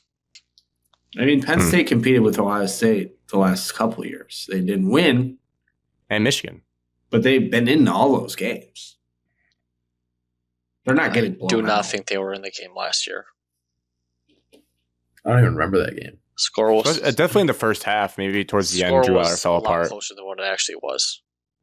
I'll add a Pookie. Joe Flacco. Father Time. I mean, he needs to, like, this is also an Anthony Richardson problem. Like, the Colts offense looks so much better with Joe Flacco. 7 touchdowns, 1 interception. It's like, why would the Browns let him leave? I get you're paying so much money every single year, but just eat it. Joe Flacco is an elite quarterback. Shout out Donald Trump. What? Joe Flacco is an elite quarterback. Okay. Evan, just so you know, it was 10-6 going into the fourth quarter last year at Penn State, Ohio State. And then Yes, the but finals. look at Drew Aller's stats that game. Look at his stats that game. The finals, but you said they weren't in the game. Correct. They And I were- said the game was a lot closer than what it actually was. But that's the definition of being in the game. No, I test, Alex. I test. Watching the actual football game, I test. If Penn State beats This is Ohio the hill State, you're just going to die on that. This is a Hutchinson level thing. So I'm not Whoa, getting into it. dude, too soon, man. He just broke his leg. That's disrespectful of you. I don't He's think one of our anyone top will think defensive that. players. You can just throw him under the bus like that? I don't think anybody will think that I was being disrespectful right there. If What has Penn Penn State won? What has Penn State won? I think they're a good football team this year, and So they what has won a Penn Big State Ten title. They did win won a Big Ten title more recently than our program. and a Rose Bowl. Did they win that game? No. No, they No, lost. USC won that No, game. they lost that game. They won a Big Ten title. They've beaten Ohio State a couple times. They did. They did go. Well, they should have beat them in the Once. shoe. Was that Beaten get them? Michigan. They're not the top tier of the Big Ten, but just right there. That's why I feel like they They're are. a good program, They're not the top. a good team, and a consistent top 12 team in the country every year. You'd Yeah. kill to have Penn State's football program right now. Yes, I would. I would sign up for it right 99% now. of the people would. But No, are you always are you the think that- 1%? Yes, I'm the 1%. Always be the Oh, twin God. sister. Like, who really gives a care? They're ranked I- number 3 right James now. Franklin is historically bad against ranked opponents. Yeah, he does need that. If they get, USC if wasn't they're- ranked. Like, It's a This good win, is- Evan. It's still a good win. sure. It's okay to let's- say that. It's a good win. Bielema's This better. is the okay. year. This is another year though, where like they have OSU at home. OSU again, they're still figuring things out. They'll probably get better after their loss and figure out some things. But if he did so Ohio State this year, maybe they don't win the Big Ten, but maybe they win the playoff game. It's be a big year for the Nittany Lions in the first year of the playoff, and I think they might be trending towards that because it was impressive to see Aller go 30 for 43 on the road when their run game let them down. I didn't think they'd do that. Again, I haven't watched the game, but impressive stat line. Pookie, even though they lost, I'll rattle them off. The Commanders, I'm going to give them a Pookie because their loss was better than I expected. I thought that's a classic spot with the rookie QB where like the veteran Ravens kind of beat you up a little bit. I know the spread was 7, so they exactly hit it. They lost by 7, but I could have seen them losing by like 10 points or it being ugly. So shout out to the Commanders.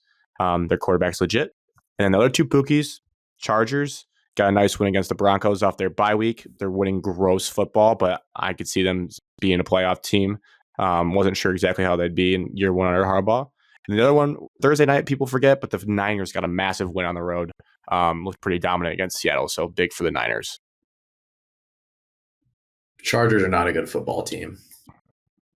They have good defense. They're a dookie.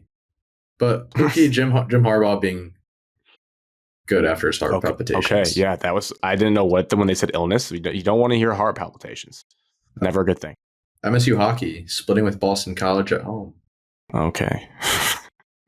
Oregon, Pookie. Rushing the field Obvious for Pookie there. winning a top 3 matchup.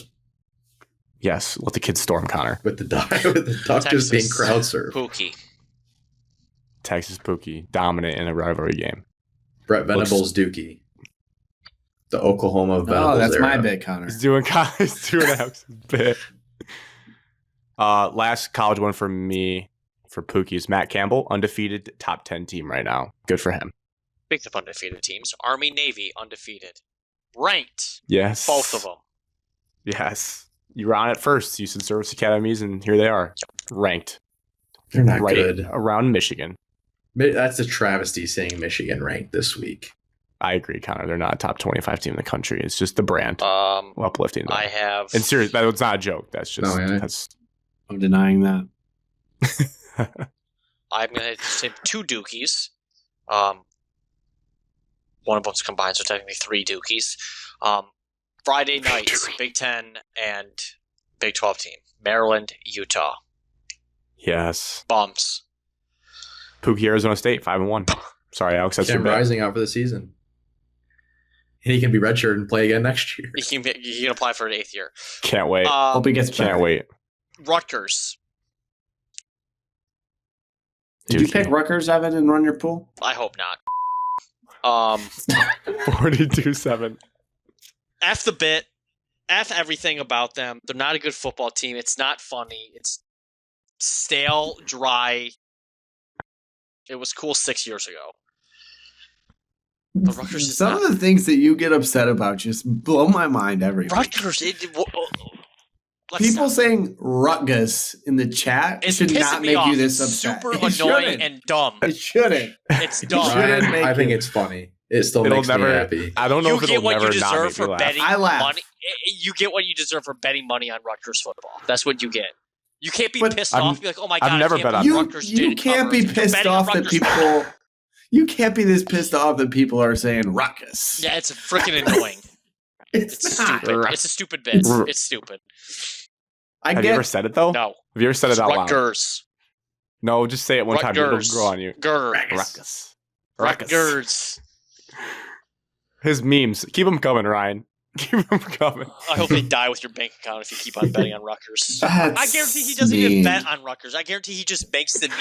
I and know on talks Run Your about I it. Pool, think we this didn't is pick more him of a 1 week. personal attack, if anything. That's what We it love you, feels Ryan. like.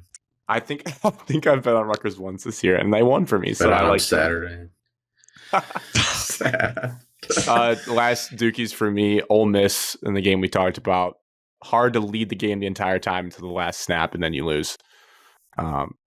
They let that one go, and then all the 1-5 NFL teams. I think there's like 4 of them. They're so disgusting. They're just a really bad bottom of the NFL this year, why and it's NFL's just boring. absolutely disgusting bottom basement dwellers. And one of those teams is led by a top 10 quarterback years. Who? The Rams. They're 1-4. They're not 1-5. Watch your mouth, Okay. Connor. Okay. They've also had their entire offensive team go down that can catch a football. No offense to Tutu Atwell and Jordan Whittington. They're nice fancy pickups for me when I'm streaming. Yeah. My last bookie. Kansas State and Avery Johnson. I'm so sick of that. This is just Connor's. This is just Evan's favorite team's bit. They won. They beat Colorado on the road. But didn't cover. So can you be a Pookie if you don't cover? They beat Yes. a good team. But Kansas State's actually better because they beat that team. Yeah, they beat a good team. No arguments. Kansas Yeah. State controls their own destiny in the Big 12. So does BYU. Who would So have does thought? Iowa State. Iowa State. Best conference football. Kansas State and Iowa State play each other. Yes. Yeah, they both control their own destiny. Correct. I didn't say no that they don't. I just said that they play each other. Why do you like them again? Because Avery Johnson's a stud. Running quarterbacks. And Colby can Yikes. for ridiculing me for being an Avery Johnson fan. Another personal thing here. Wow. Okay, look, A I lot of came your- on and said Avery Johnson's a a good lot of your quarterback. takes The are following personal. week when Avery Johnson sucks, Colby just calls me out in the chat and says, Avery Johnson's a bum, Evan, you stupid idiot. I don't think he said that. Yeah, It's it basically wasn't close. that No, harsh, I found but it. was something. Sorry about your guy Avery Johnson, Evan. Nothing happened to him. He just sucks. Yes. Wow. I had Kansas State as a playoff team of mine, Evan. I have your back. He's a good quarterback. Thank you. Colby sent that at 12:30 a.m. I don't think people like openly think he's bad. I Colby does. think That was he after just the thought it was BYU. funny. Kansas State went to BYU and got He's not great at throwing, but he can run. BYU'd. No doubt about that. 2 Uh, quick dookies. I don't need to go an explanation. Rob Manfred because Yankees Dodgers is going to be a World Series matchup. And then Okay. Michigan State, Michigan on Big Ten Network at night game. Yay! Night game! Yes! Beth Utilize Mullins on the big call. house. Jake Butt, he'll be biased.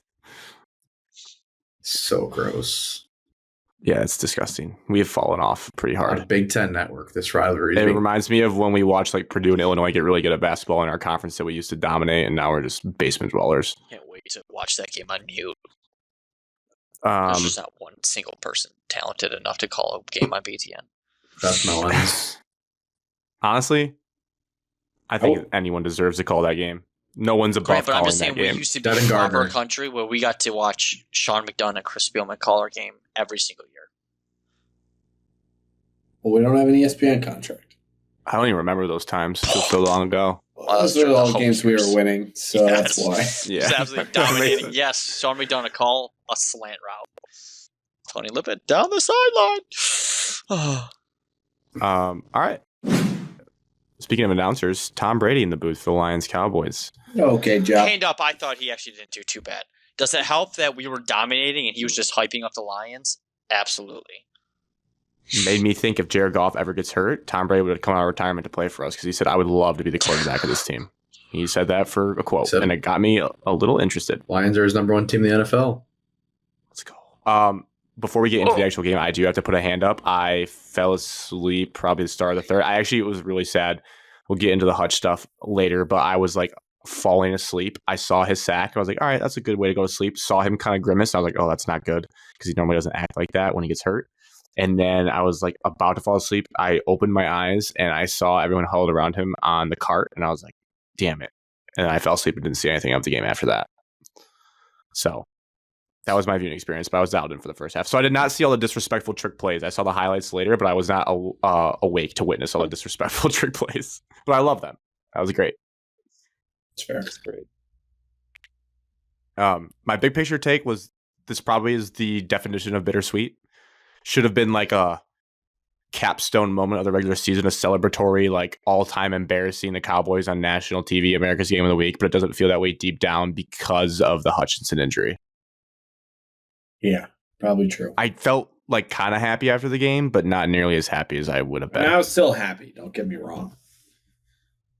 But yes, it's just like that like sinking feeling in the back of your mind. Like, oh, we won, but at what cost? What's that mean? At what cost? You know. Oh. So yeah, Max And the game's Crosby's ready over to be at that traded. point. We'll get to that at some point.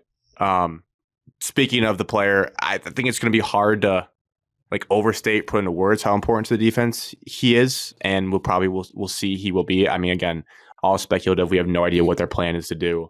Anything that like Dan has publicly said since is that we're not going to panic. We trust our guys. We're going to see what happens. We don't know how long it will be. There's still a ways to the trade deadline, so we don't know. But I don't. Unless you're talking about Max Crosby, there's not a 1v1 replacement that's like able to be traded or potentially. We don't even know if Crosby's able to be traded because people don't just give him up.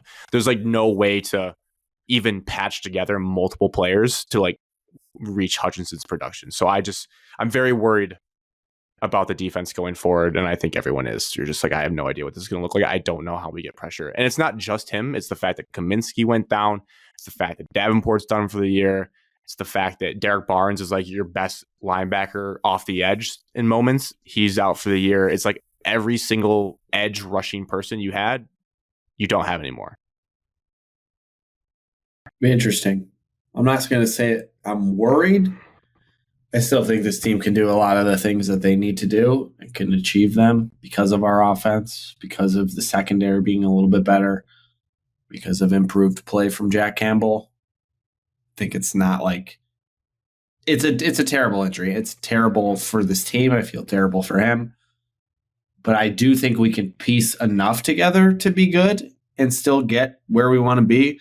We watched a team last year which was defensively just probably Aiden Hutchinson. The rest of the team was rather bad, other than like a few spots. Branch. But yeah. So I think collectively our defense has more talent, which helps. If this would have happened last year, I feel like we would have been like not making the playoffs bad.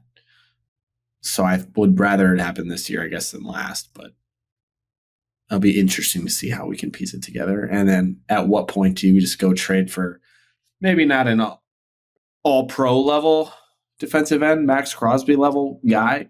So I'm just going to tell Lions fans now I don't see Brad Holmes doing that.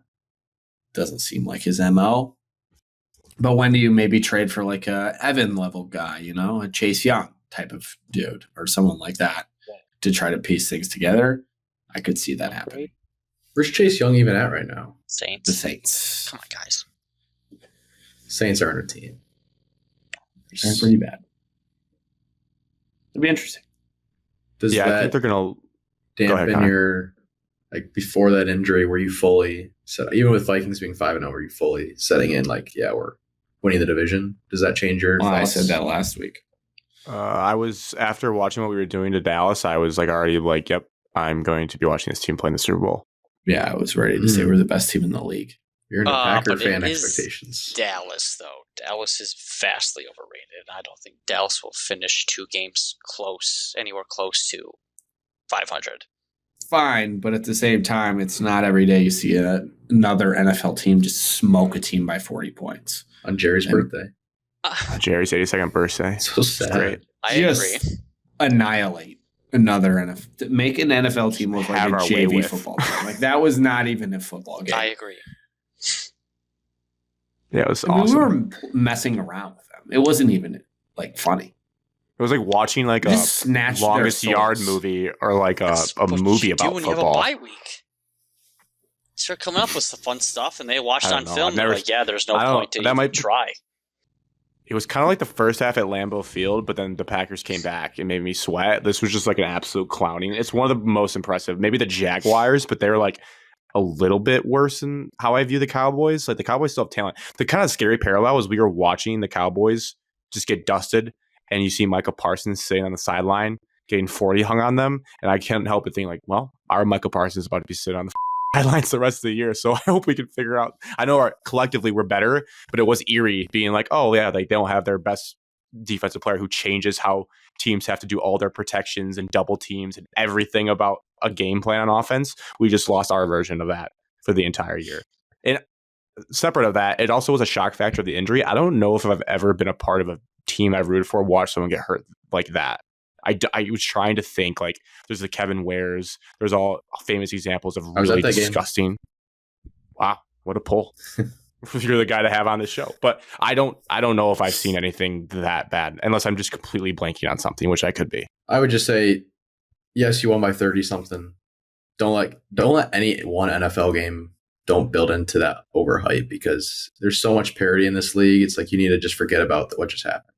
Hey, Accept it listen, for the Packers week. fan. Or any team you play. Long time caller here. I've watched the Lions do things I've never seen the Lions I'm do the not last saying 2 that. years. You're not going to take this away from us. We're going to overanalyze and overhype that win because we deserve it. I still think And- Lions are absolutely a top 3 team, but I'm just saying with NFL, like as Yes. someone who's been through this for a long time, having Whoa. these high expectations, He's doing it subtle again. brag. He can't help Yes. himself. He's Sick doing it. brag. Can't help himself. I'm the person who's always saying, yeah, we're in the Super Bowl. I'll see my team start off 7-1, 3 straight 13 and 3 seasons saying, yeah, one of these times we're going to make the Super Bowl. Nothing's a I guess- guarantee. And I know you felt that way. I know you get that because you guys got so close with an NFC championship game loss. But there's just so much parity in the NFL, and it doesn't matter how dominant you are for a period of time. Some stupid shit happens. You'll like don't act Yeah, like we your we best get player on that. defense. I no know one's you snaps his leg in half. expecting. 49ers third string Correct. running back will. But rush there's for no 200 yards. reason for us to believe, other than Hutchinson being injured, that we can't get to where we were last year, and then maybe it's one game. Can you win Agreed. that one game? You can absolutely win the Super Bowl. 2 games, really. Yeah, Can you I win the guess it's a NFC little different Championship kind first? I was already like thinking Super Bowl before this game, so this game had no Same. impact really. The only thing it did was make me think I don't know about the Super Bowl without Hutchinson. I still think we can win the division and everything without him. You think winning But- the NFC is almost a guarantee? No, No one's the NFC no one's as a conference, giving no. guarantees out. NFC What's no your guarantee. percent? What's your Go to the percent North. chance right now of winning the NFC? My percent chance of winning the 50%. NFC conference, That's Runs to the crazy. north.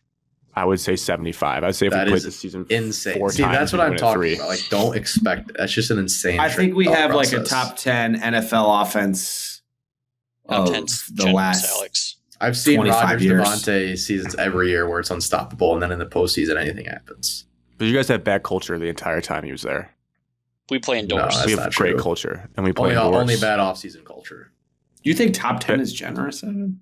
Top 10 offense. I thought you were going to say top 10 offense this year. Nah, like in the last 25 years. I get that. NFC also, I mean, I know the North is looking big and bad. Maybe I'll be humbled. I don't know. I think there's good teams. I think we do have the best division, obviously. But like, I look outside and like, I thought the Niners wouldn't be as good this year. They still could come back great. I don't even know if Christian McCaffrey will even play it down in football this year. Eagles look terrible. Their coach is a joke. So I don't know. I'm not scared of, like, I'm looking at our division's it, and I feel like we could. It all depends on seeding. If we get the 1 seed, it's 75% chance. You It's crazy. sit. Who's going to come into Ford Field? I don't see how you're Who'd have walking thought into people Ford would- Field and winning in the playoffs. I feel like Jordan that's what Love people is thought probably about the Lambeau closest Field bet. too. It's like it doesn't matter about culture. It's Eh. there's so much you should never expect. The Lions are not 3 steps ahead of all these NFC teams. There's a very even level playing field where there's a few plays that change outcomes of games. They're not Without Hutch, so I dominant. agree with you. With Hutch, I think we would. And I'm not trying to put you down because I still look think nice. they're maybe the best team in the NFC. But if I'm looking at Viking, like Packers Lions, I think both those games are 50-50. Vikings Lions, I think both those games are almost 50-50. I think we'll It's not like split college. both those, but I think it'd be I like do think we'll split them. I think but- we'll split them, but I think we're the more likely team to sweep it. And I also would be like, well, we probably would win one comfortably and then lose the other one in heartbreaking fashion, like Lions tend to do. So like more like that. We're like, oh, it's not like both of them are like down to the wire field goal games. I think one will be like Lions win it more comfortably. Yeah, I think what I'm at this. also- Sorry. I think what also separates the Lions from some of these other teams is that we can win in so many different Run ways. the Where ball. like Ugh. how many other teams can just pound the rock the way we do and then also just light up the passing game for 350 yards at the same time? I just don't know like how a team like you can force us to do one thing and we can still achieve it and do it better than you can. That's just like that's how good our offense can be. I mean, I don't know how saw someone my stops team it. win 2 games with Malik Willis dominating the run game and still throwing for 200 yards. It's true. That was impressive. I gave you guys Pookies those weeks. But I just don't think the Packers offensive line and their running backs are just on the level of ours. I'm not going to believe that. Maybe the passing game, sure. But even then, I still think our wide receivers. Our receiver room's better than Lions. Yeah, people keep saying that. Depth-wise. I don't feel that way. You got I to use won't feel Laporta that way. more. He had 1 catch and it was a great touchdown. Thank you for my fantasy points, but J-Mo has come Well, alive like what we thought he could be. Tim Patrick's a dog. that was crazy. Amon so Ra good. is definitely better than any Packers receiver. Agreed. Yeah. And our tight Yeah, ends we have the better. top. I don't see how anyone can say otherwise other than people keep saying it. So good for you guys. But We I have better disagree. offensive weapons. I don't know Yeah. if you want to call it a wide receiver room, whatever. We have better people to give the ball to do cool things with. We have the best offense in the NFL, in my opinion. David Montgomery, I know our offensive line's sick. He's probably the second best running back in the NFL right now, besides Derrick Henry. Current ball he's playing. If you did running back Yeah, power absurd. rankings, AJ and Big Justice, he better be second because he's impossible to tackle. Unbelievable how good he's playing. I love Gibbs so much, but I almost get more excited to watch David Montgomery Yeah, just it's run through crazy. people. It's so stupid. We all should have just put our entire life account on Dan Montgomery anytime touchdown because he just signed his contract. We should have all known that he was getting a touchdown. He's going to start being Ashton Genty type numbers for any time. It's going to be like minus 200 to score twice in these games because he's just running through people's faces. Packers have scored So more good. points than the Lions this season. Wow. Point differential, you don't have a better point differential. So You had 1 blowout game that made up for that. we've 2. scored 90 points in the last 2 That games. that game made up for the point differential because Packers were leading before yesterday. Let me You're just- also average projected win total for the teams we've beaten, 8 point something. Yours 7 point something. Bears 6.4. Yeah, I think Lions are better right now. Yeah, they are. They're better than the Packers. Hutch You're lost built hurt better. so bad. I don't know when I'll get over it. He's going to be Packers are 6th in my 10. power rankings, though. He was the odds-on favorite to win DPOI going into the week. It's probably another. I know he had 1 sack on that play. Shout out to him for just snapping his leg in half and still sacking the quarterback. He probably had. I don't know if they gave him a half sack earlier in the game. It was just like it was this peak of his year, peak of his career. Just a gruesome injury that I couldn't stop watching because I'm a sicko and wanted to feel the pain for him. Vikings I did fans not are watch happy. it. Vikings fans are disgusting. There are some scumbags out there. There was always going to be those people that are scumbags. There was like I ignore them because there's no helping those people. Correct. It just sucks. So sick. So I guess the question for the hopes of the team, I am on the fence of like, I would do the Crosby trade. It's got to be Khalil Mack to the Raiders, maybe a little bit more because inflation, you got to pay more. But they gave two first round picks for that. That's probably the starting price. Are you guys comfortable doing that type of deal for him? Your draft Why? pick's going to be in the. You're going to have a late late 20s. Yeah, Yeah.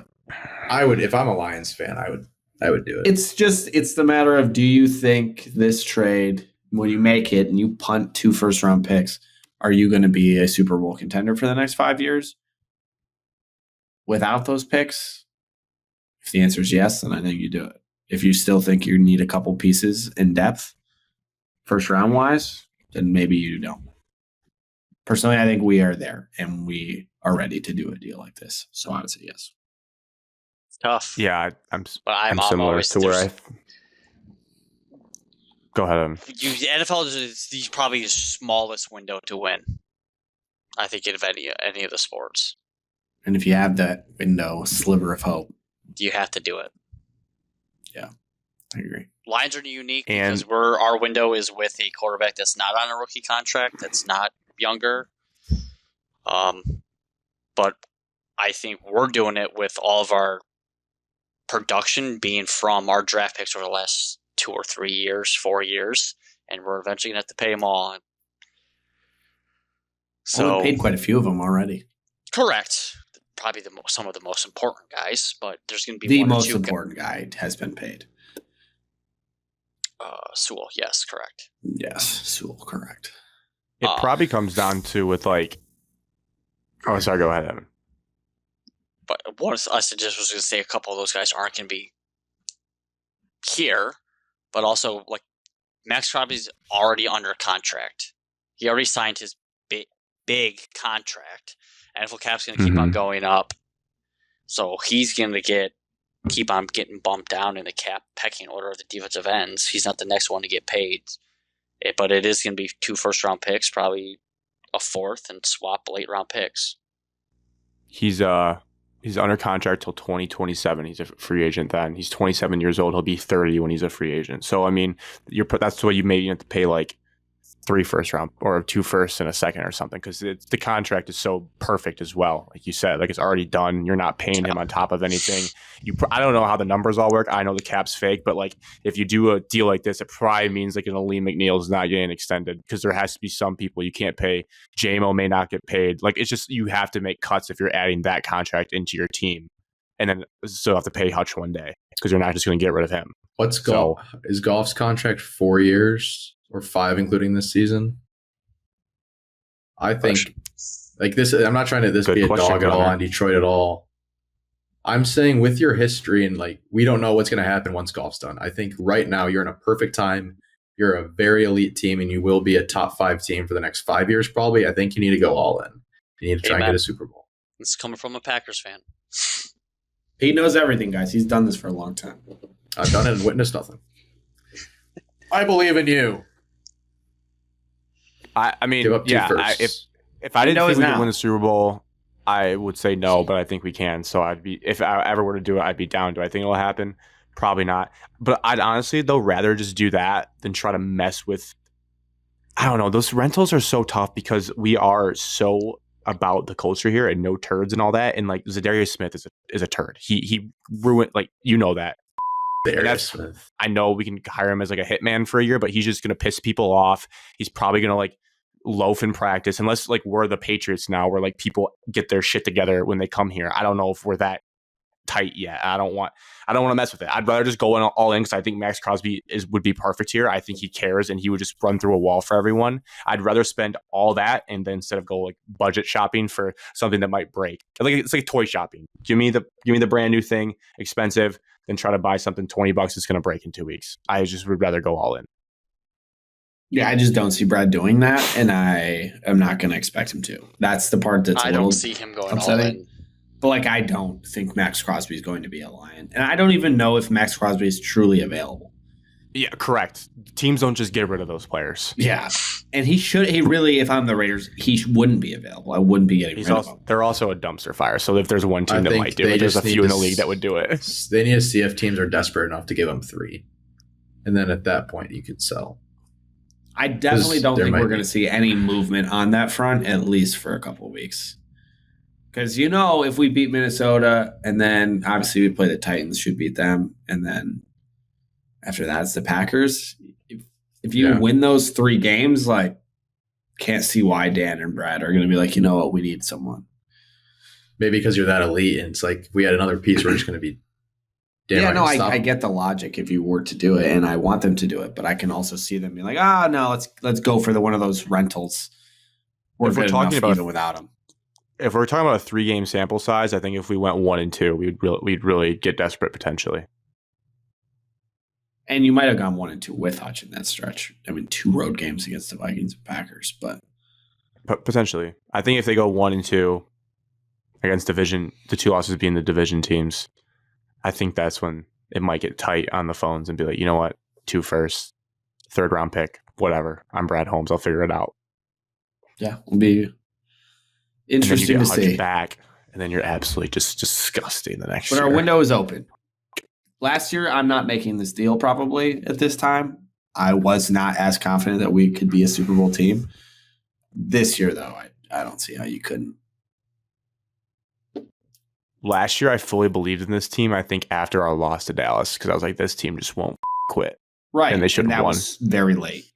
And even then, I wasn't thinking, are we really going to get to a Super Bowl? December 30th. Last New Year's Eve was You next had day. 2 games left after. You had 1 game left after that? Yeah, it took. Of course you felt like you could get to a Super Bowl.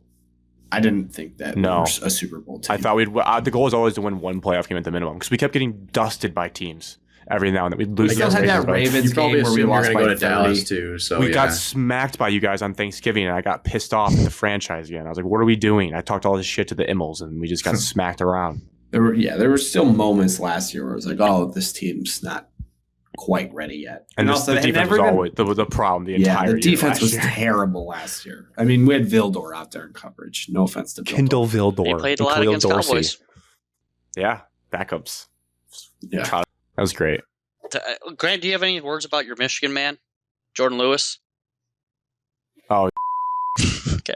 What I'm happened? team him. I don't really. I don't get as deep into the college stuff Correct. after. He You've just said- you're he bet just on record always saying that multiple runs times. his mouth to Amon Ra, and he like DM'd him after the game that he like hates him or something, and Amon Ra like Called him blasted it Amon-Ra out and bitch. screenshot it.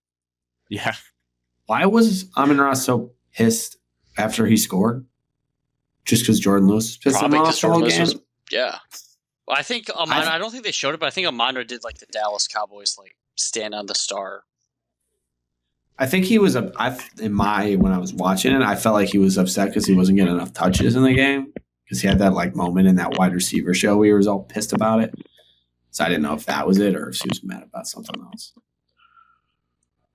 there's on Amon Ra's podcast last year they were talking about like shit talkers in the NFL, and he said Jordan Lewis was number 1. He literally said, "I will kill him next time I play him." Like he hates Jordan Lewis. That's 100% what it was. They touchdown despise celebration. each other.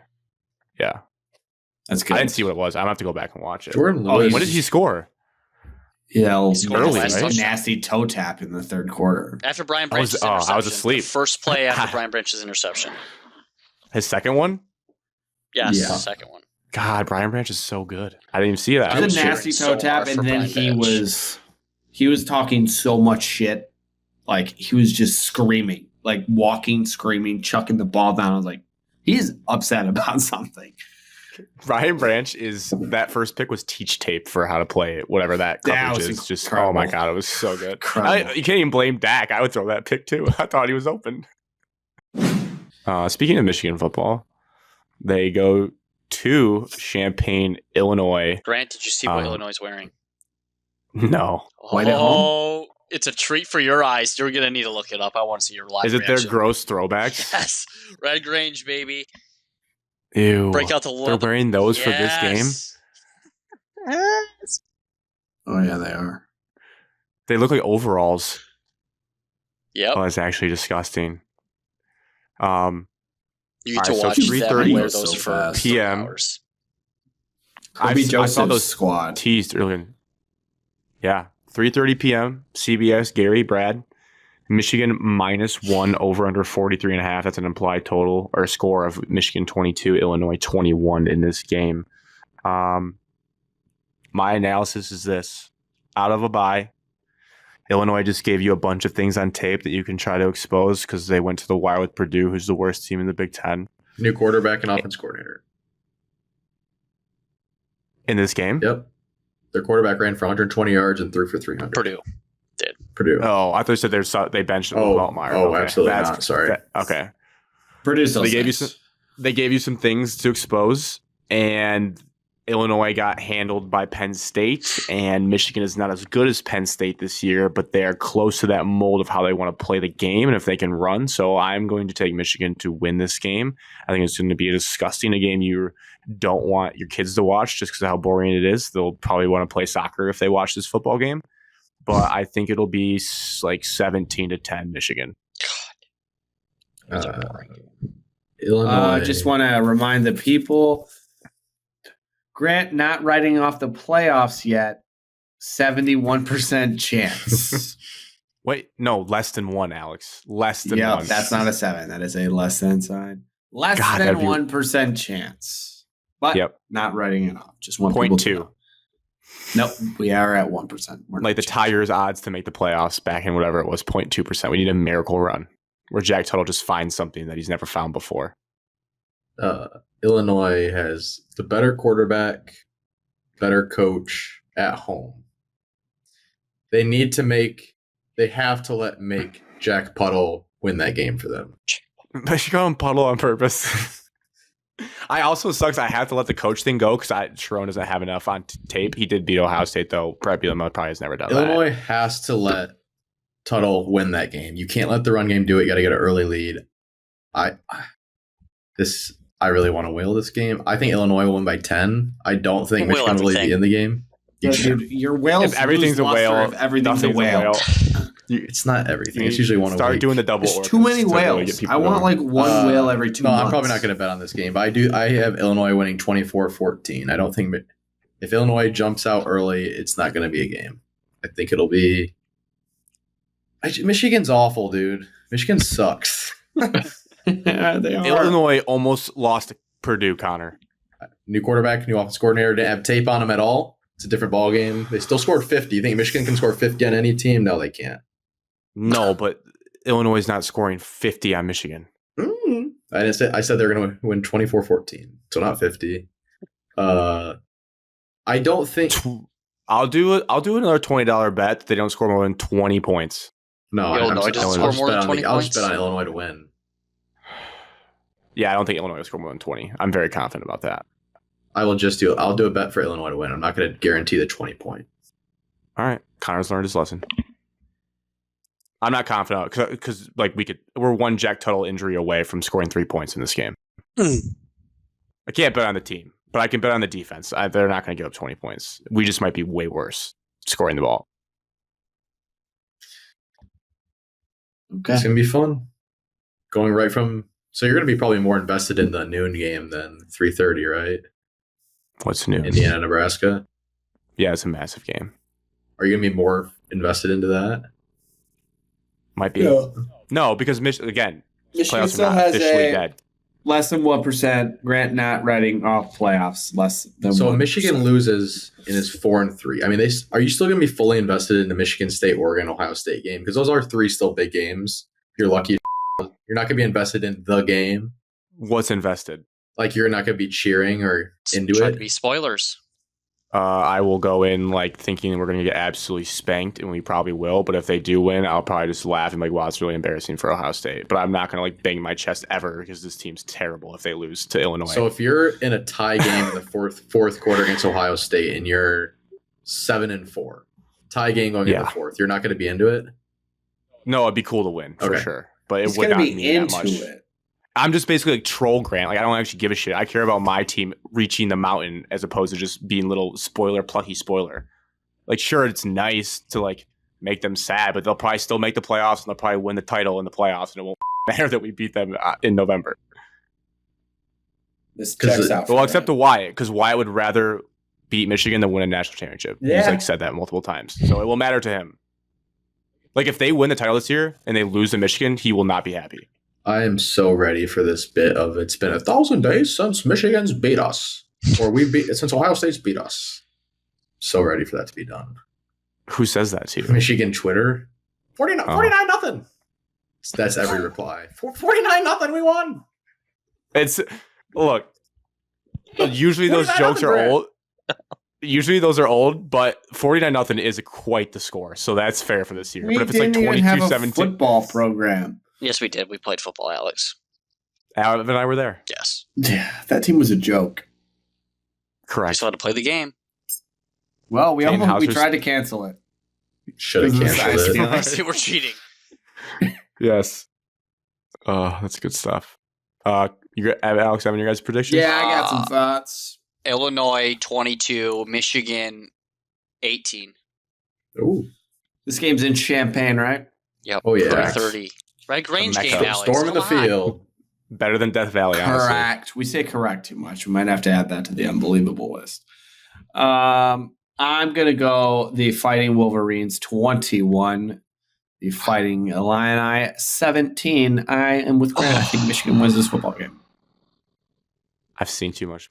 It makes me feel better that they won. If they lost to Purdue, that's an ass chewing from Bielema. They probably do beat Michigan, but they're like, oh, we kind of sucked and we have flaws, but we won, so we're okay. And then off a bye, hopefully I see some things. I just think Michigan in the trenches still can be good enough, and Illinois is just not a high passing, prolific attack, which is like more of a blueprint to beat Michigan. I think both teams are not very Penn good. State.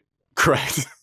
Do you think Michigan, for the record, Grant or Alex, do you think Michigan could actually be in a one-possession game with Penn State late in the fourth quarter? no. Yes. Where's the game at? Penn State. No. So Illinois No. was in a one-possession game. Illinois also on our favorite graph, the how bad did we get beat? Penn State, Illinois. Penn State, that was one of the highest differentials, Penn State and Illinois. So that's a good question, Connor. Like when Michigan beat Penn State last year, it was a one possession game, but how But did it feel? it felt like Michigan was dominated. Eye test. Yeah. Yes. Yeah. Eye test. What So eye everyone's test saying earlier in the match. show. No one said So it didn't. Michigan could be in a one-score game on paper, but they probably would have no chance of actually completing a 75-yard drive to tie the game. Yeah, I know. I don't see how Unless Michigan Khalil would be Mullins does what he again. did to USC, and then we do have a But chance. either way, I don't think the transitive property applies here. Correct. I think Michigan, the way that these two teams match up, one team has been doing it a little longer and is probably better at that style of play, even if they have a Dookie quarterback situation and Dookie receivers and Dookie everything else. They still know how to run the ball. They've proved that. But we do have hope to see what he looks like out of the bye. Like as a Michigan fan, I will be hurt if he looks bad. So you guys can be happy about that if it happens. Do you think you're expecting Tuttle to look good? To look Competent. feasible? Your receivers aren't competent. special either. It's like he's not working with much. No They shit, never really Connor. are. Connor, they So don't it's- have receivers.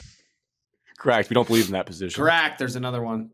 Ding. Penn State had 239 rushing yards against Illinois. Illinois had 34 rushing yards against Penn State. Give me the Wolverines. I do think Michigan's going to win. Need to get healthy though, and also we're gonna bench our right tackle. I heard who's a freshman, which good for the. I mean, don't talk bad about the kid, but we need help over there. Also, Illinois' environment's just not good.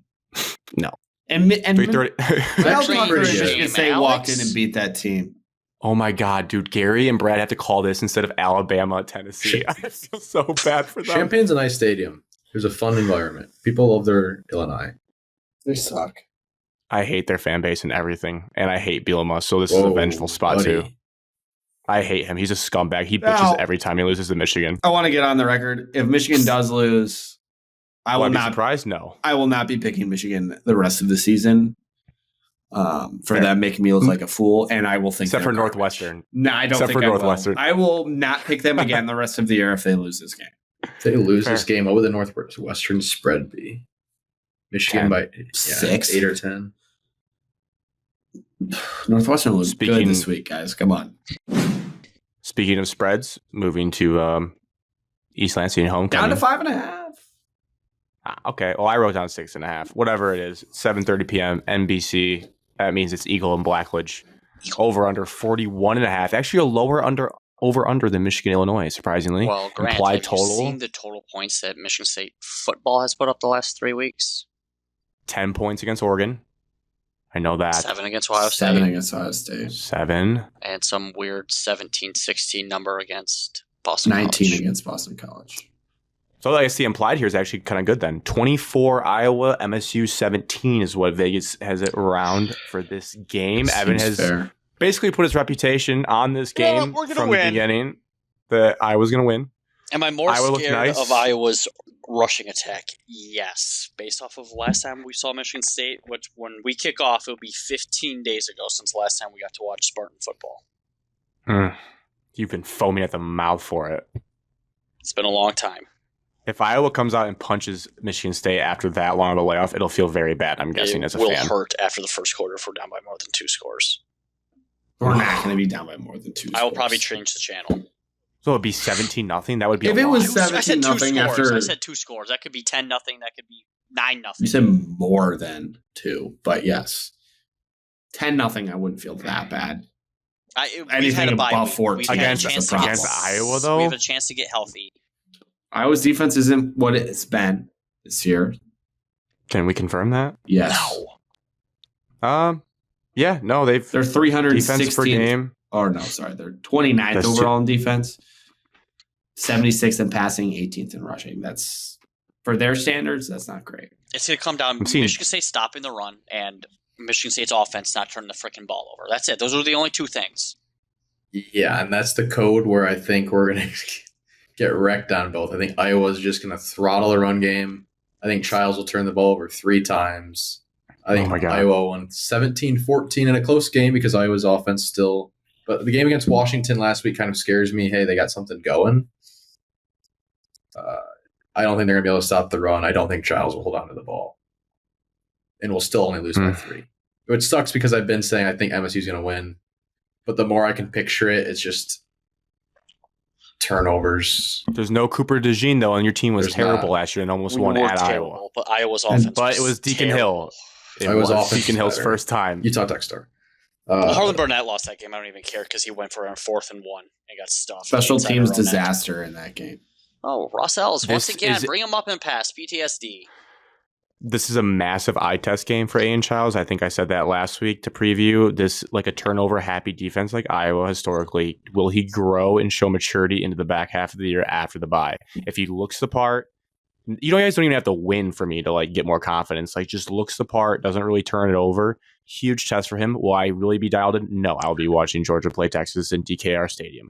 But I will be looking at the box score, and if I see text in the chat of like, oh, turnover, I'll be like, that's not a great sign to see. Schuster time. Not that, because he can't win this game. But just saying long In term, this podcast, um, you won't be invited back. I don't think I'll bet anything selfishly. I'm not sure about.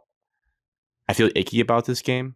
I think I might pull for Michigan State because I have the 6-win bet and I don't like Cade. So it'd be funny to watch Cade go in there and win and get his revenge from the 2021 game. But I don't like him because he talks so much shit about Michigan after he left. So I wouldn't be that mad if you guys put the smack down on him. So I don't think I'm going to bet on anything. Maybe I'll bet on the running backs for Iowa over rushing yards, depending on how crazy it is because he's really good and sweet.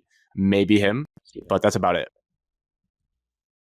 I think Probably not. that Michigan State's defense is good. We watched Ohio State and Oregon put up the same numbers they put up against our defense against each other. So I think those offenses are just very good. No shame in what we did defensively against those 2 teams. Offensively, I definitely think we should still have some questions. Can Aiden Childs protect the football? I think out of a bye week, yes. Can we run the football? No. But Jonathan Smith said today that he does believe that they cleaned up some things that were going wrong. So gotta hope that that's true. I trust this coaching staff. I trust this coaching staff even more out of a bye week. Joe Rossi, the last few years, played Iowa every year, our defensive coordinator at Minnesota, and they've had a lot of success. Let's look up those previous scores. Love that. Good pull. Good pull, Alex. Way to Good remind pull. us of that. Pull, or pull. Oh. How good is their secondary? Probably, so they probably have NFL draft picks in their secondary, right? What is their defense? Are we talking Iowa's defense? Yeah. I don't think they have a corner playing as good as Charles Brantley this year. Correct. And the last 2, okay, it just proves the last 2 teams that we faced are ranked whatever, freaking 2 and 4, 2 and 3, whatever it was. I'm sorry, but no Iowa kid is making Jeremiah Smith touchdown catches that we had to witness. It's No, sir. definitely going to be a close game. I can guarantee. I would die I'm on Michigan that State hill. winning 26-20. I gotta stick by my bet. It's a lot of points. Do you think I should just take the spread then if it's plus 6.5? I Maybe love I the cover. I love the cover. If the offense for MSU, if they can hold on to the ball, you win. If it's a shootout, you're probably going to win. But if it's a low I think we have scoring, better gritty skill run, guys. Like I think we have the 2 best wide receivers on the field. They have I don't know the anything better about Iowa. running back. They have a better Top 5 running back. Cade McNamara is a game manager. I think our quarterback is more talented, just he likes to throw it to the other team. This is kind of a really interesting preview for the Michigan game, too. It This is. kind of tells you a lot about, maybe I will have to maybe pay a little more attention. Yeah, because their leading receiver is 16 catches for 169 yards.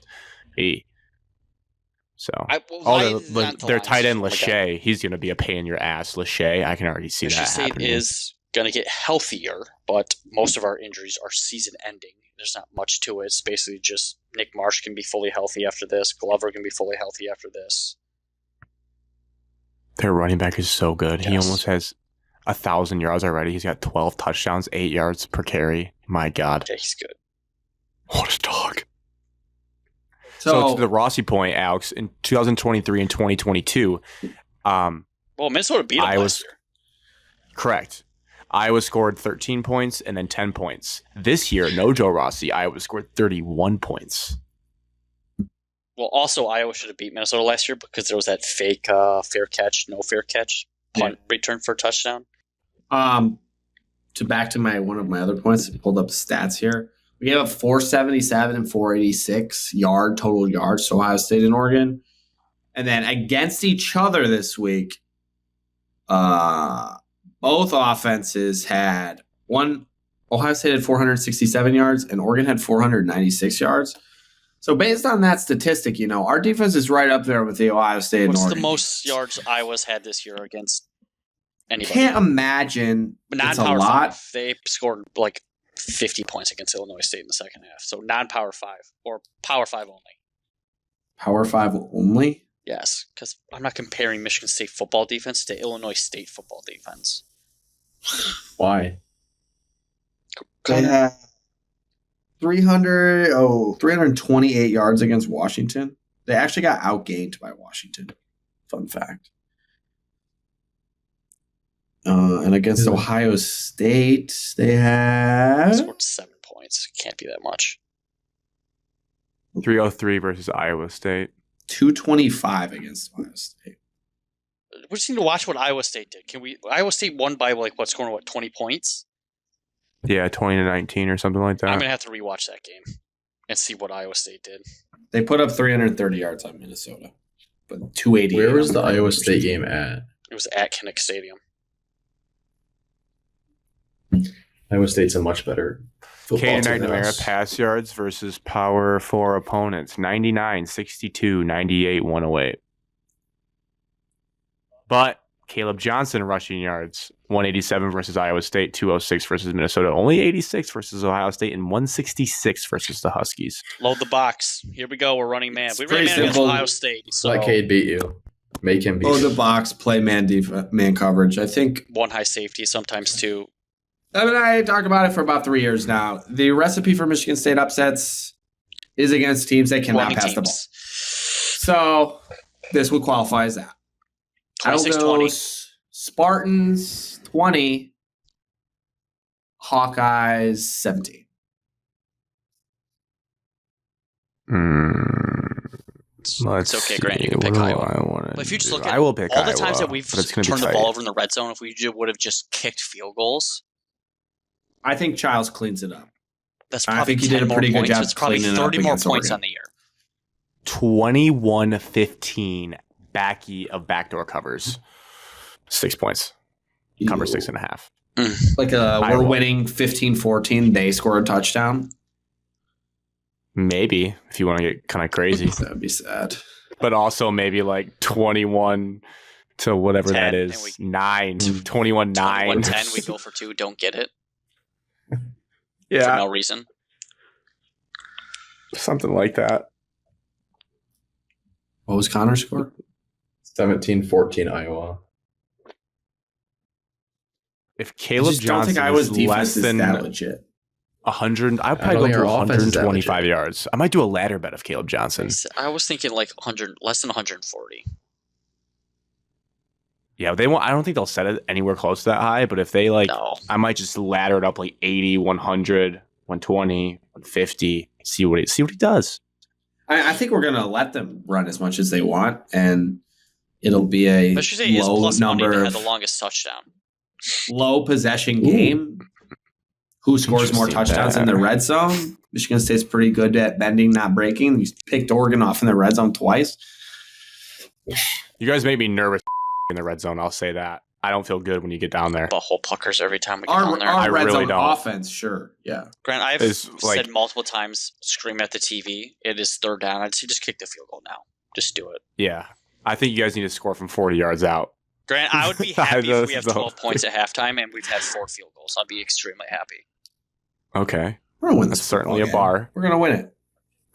Dog guys. This is the season right here. You can't lose to Cade It McNamara. the should also field. be mentioned. This is the game that defines the season in year one. Of Same with Dallas. Illinois. Yeah. Big week for us, Season boys. defining Coming off game. of bye weeks, had so much fun. Now we get to watch this snooze festival. Michigan Week State's 10. kind of done everything you've expected so far. I have a Now chance it's a to true go. 50-50 game at home. Homecoming, night game. Chance isn't Oh, zero. Season's still in front of you. I could be Season's inside not Spartan over. Stadium. What's weather? Sunny at 70. Cold. Oh, It's really? warm's coming It's in wild this nice weekend. this weekend. It's going to be super nice. Advantage Michigan State. No advantage either way. Yeah, I guess. No, with so the we can weather, pass. yes. Yeah. Yes. Rainy game, All right. lose by 20. Connor. Cheers to episode 186. Cheers. Cheers.